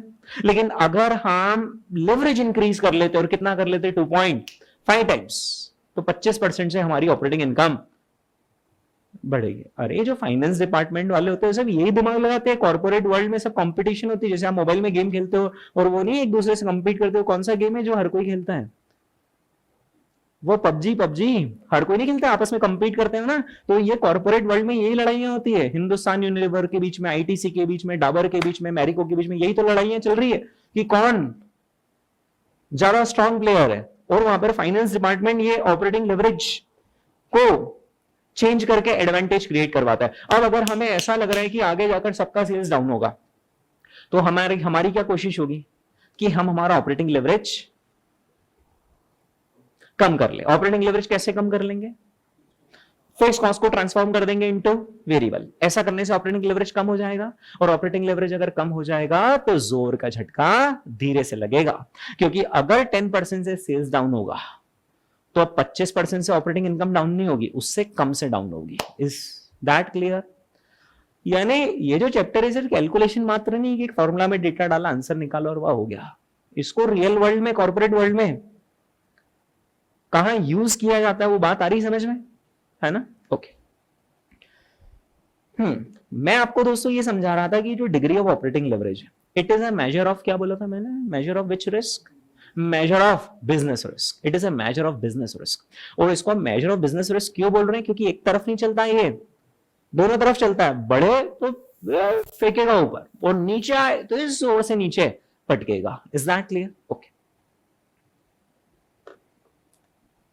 दोस्तों, एक बात बताना, समुंदर किनारे आप बैठे हुए, एकदम समुंदर के बिल्कुल किनारे पर ही बैठे हो, जहां पर समुंदर, पानी और जमीन मतलब लगभग एक दूसरे से टकरा रहे, वहां आप बैठे हो, समुंदर एकदम किनारे पर बैठे, और उधर से सुनामी की लहरें जैसा कुछ उठ रहा है। आप रिस्क पर हो या नहीं हो? हो ना? हाँ। लेकिन अगर आप समुद्र किनारे से कम 200 फीट दूर हो तो क्या अब उतनी रिस्क है, कम रिस्क है? कम रिस्क है ना? यानी खतरे के निशान से इंसान जितना पास में होगा रिस्क उतनी ज्यादा होगी, खतरे के निशान से जितना दूर होंगे रिस्क उतनी कम होगी। बिजनेस की दुनिया में ब्रेक इवन पॉइंट को कहते हैं खतरे का निशान। बिजनेस की दुनिया में ब्रेक इवन पॉइंट को कहते हैं खतरे का निशान, क्योंकि ब्रेक इवन पॉइंट सही में खतरे का निशान है। उससे नीचे आ गए कि आप लॉस में आ गए, है ना? ओके, ध्यान से देखना दोस्तों मेरे हाथों के इशारों को। ये है 0 यूनिट्स का सेल्स, ये 0 यूनिट्स का सेल्स है। फिर 0 यूनिट्स के बाद थोड़ी यूनिट्स बेची, ये आ गया ब्रेक इवन पॉइंट, ये है ब्रेक इवन पॉइंट, ठीक है? और ये ब्रेक इवन पॉइंट से थोड़ा सा आगे इस जगह पर ये वाला हाथ जो मैं भी हिला रहा हूं, ये है एक्चुअल सेल्स क्वांटिटी, ठीक है दोस्तों? ये ब्रेक इवन पॉइंट, ये एक्चुअल सेल्स क्वांटिटी है। अगर आपकी एक्चुअल सेल्स क्वांटिटी आपके ब्रेक इवन के काफी करीब है, यानी अगर आपका ब्रेक इवन 50 यूनिट्स है और एक्चुअल सेल्स 60 यूनिट्स है, तो बताइए खतरा है या नहीं? काफी है। और अगर आपका एक्चुअल सेल्स 80 यूनिट्स है तो अब खतरा उतना है या कम है? कम है। और आपका अगर एक्चुअल सेल्स 100 यूनिट्स है, खतरा और कम है। 125 यूनिट्स है तो खतरा और कम है। एट ब्रेक इवन पॉइंट, अगर आप ब्रेक इवन पॉइंट पर ही बैठे हुए हो तो आपकी रिस्क सबसे हाईएस्ट है, your business risk is highest. लेकिन जैसे जैसे आप ब्रेक इवन पॉइंट से आगे जाते हो, as you move over and about the break even point से आगे जाते जाते हो, तो आपकी बिजनेस की रिस्क कम होती जाती है ना? अरे कोई सा धंधा आप ब्रेक इवन पे ही चला रहे हो, मतलब अभी नहीं तो कभी गिर ही जाओगे लॉस में। और अगर आप ब्रेक इवन पॉइंट से काफी ऊपर हो तो आपकी रिस्क कम है ना? यानी क्या मैं कह सकता हूं कि अगर किसी धंधे में मार्जिन ऑफ सेफ्टी कम है तो रिस्क ज्यादा है, और किसी धंधे में मार्जिन ऑफ सेफ्टी, इसे ज्यादा दूर नहीं जा पा रहा है, ज्यादा है, मार्जिन ऑफ सेफ्टी ज्यादा है तो रिस्क कम है। Degree of operating leverage is a major of business risk.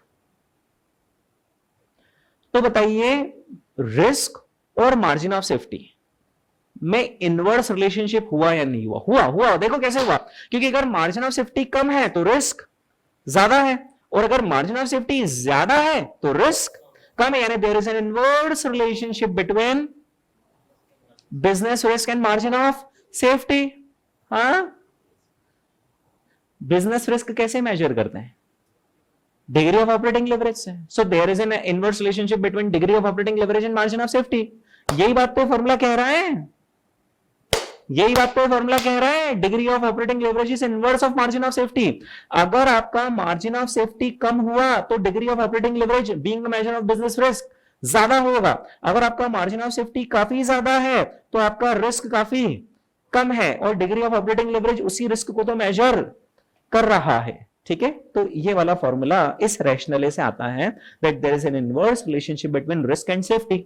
Safety ज्यादा मतलब रिस्क कम, सेफ्टी कम मतलब रिस्क ज्यादा, and degree of operating leverage उसी रिस्क को ही मेजर कर रहा है। तो जब आपका degree of operating leverage 3 times आता है ना, मतलब 3 टाइम्स रिस्क है।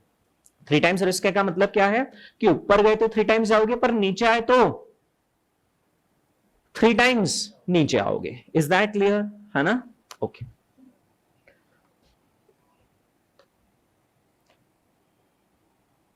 दोस्तों अपने सामान्य ज्ञान से बताना, अगर आपका actual sales quantity break even के ही बराबर है, अगर आपका एक्चुअल सेल्स क्वांटिटी किसके बराबर है?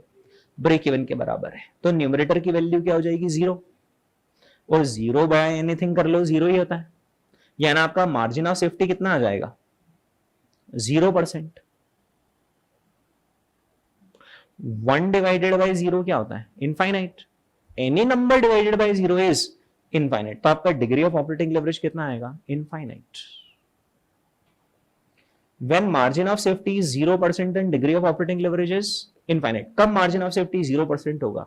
When you are sitting on the break even point, जब आप break even point पर ही बैठे होंगे।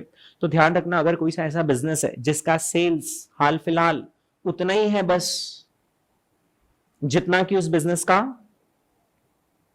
ब्रेक इवन पॉइंट है, तो उसका रिस्क बहुत ज्यादा होगा, मतलब इनफाइनाइट होगा, क्योंकि थोड़ा सा भी पैर फिसला कि गए हो तो लॉस में। तुम समझो ना, आप बिल्कुल कहां चल रहे हो, ब्रेक इवन पॉइंट पे चल रहे हो, कि थोड़ा सा भी नीचे गए कि गए आप तो लॉस में। एग्जैक्टली, यानी क्या मैं ऐसा कह सकता हूं, at break even point, at break even point degree of operating leverage कितना होगा, डिग्री ऑफ ऑपरेटिंग लेवरेज कितना होगा at break even point, degree of operating leverage कितना होगा, infinite times. At break even point degree of operating leverage कितना होगा, infinite times होगा, infinite. देख लो आप, मैं यहां पर ओपन करके बताओ, देखो आ रहा है आंसर, इनफाइनाइट आ रहा है। आपको विश्वास नहीं हो रहा है ना मुझ पे, तो अपन एक काम करते हैं, अपने पास दूसरे भी तो फॉर्मुलाज है degree of operating leverage calculate करने के, अपन उन फॉर्मुलाज को लगाते हैं। चलो आ जाओ आ जाओ आ जाओ, इस पर एंचू पर आ जाओ, आ गए। 800 यूनिट सेल कर रहा है बंदा 30 रुपीज में, बताइए सेल्स रेवेन्यू कितना होगा, 24,000। इसका वेरिएबल कॉस्ट कितना है, 5 रुपीज है पर यूनिट, इंटू 800 यानी कि 4,000। कॉन्ट्रीब्यूशन आ गया क्या 20,000 दोस्तों। फिक्स कॉस्ट कितनी है इसकी, फिक्स कॉस्ट बोलो 20,000, यानी कितना आया प्रॉफिट, 0 आया। डिग्री ऑफ ऑपरेटिंग लेवरेज को मस्त वाला फॉर्मूला क्या था, कंट्रीब्यूशन अपॉन ईबीआईटी। कंट्रीब्यूशन कितना है, ईबीआईटी कितना है, any number divided by 0 is infinite. और बंदा अभी ब्रेक इवन पॉइंट पर ही बैठा हुआ है, इसका ब्रेक इवन पॉइंट 800 आएगा, अगर आप कैलकुलेट करोगे ना तो इसका ब्रेक इवन पॉइंट 800 आएगा। कैसे आया है इसका ब्रेक इवन पॉइंट 800, फॉर्मूला क्या है, fix cost divided by contribution per unit. Contribution per unit कैसे निकालते हो, selling price minus variable cost, ये आ गया ना कंट्रीब्यूशन पर यूनिट। तो fix cost of 20,000 divided by 25 gives you break even point. और एट ब्रेक इवन पॉइंट आपका डिग्री ऑफ ऑपरेटिंग लेवरेज क्या होता है, इनफाइनाइट होता है। मतलब आपकी जो बिजनेस की रिस्क है वो कितनी है, 2 गुना 5 गुना 10 गुना नहीं, कितना है, इनफाइनाइट, क्योंकि आप खतरे के निशान पर बैठे हो। क्यों, क्योंकि अगर खबरदार जो इससे एक भी कदम पीछे गिर गए, 800 की वजह 799 यूनिट बेची ना, यहां पर दोस्तों लाल रंग होगा, लॉस होगा ना। तो at break even point degree of operating leverage कितना, इनफाइनाइट। अब ध्यान से सुनना, ये रहा ब्रेक इवन पॉइंट, ये रहा ब्रेक इवन पॉइंट, यहां पर डिग्री ऑफ ऑपरेटिंग लेवरेज 1 गुना 3 गुना 5 गुना है, इनफाइनाइट टाइम्स है, इनफाइनाइट टाइम्स है ना। लेकिन जैसे जैसे ध्यान देना, जैसे जैसे आपने ब्रेक इवन से आगे निकलकर कदम रखा और आपका एक्चुअल सेल्स बढ़ा, तो आपका मार्जिन ऑफ सेफ्टी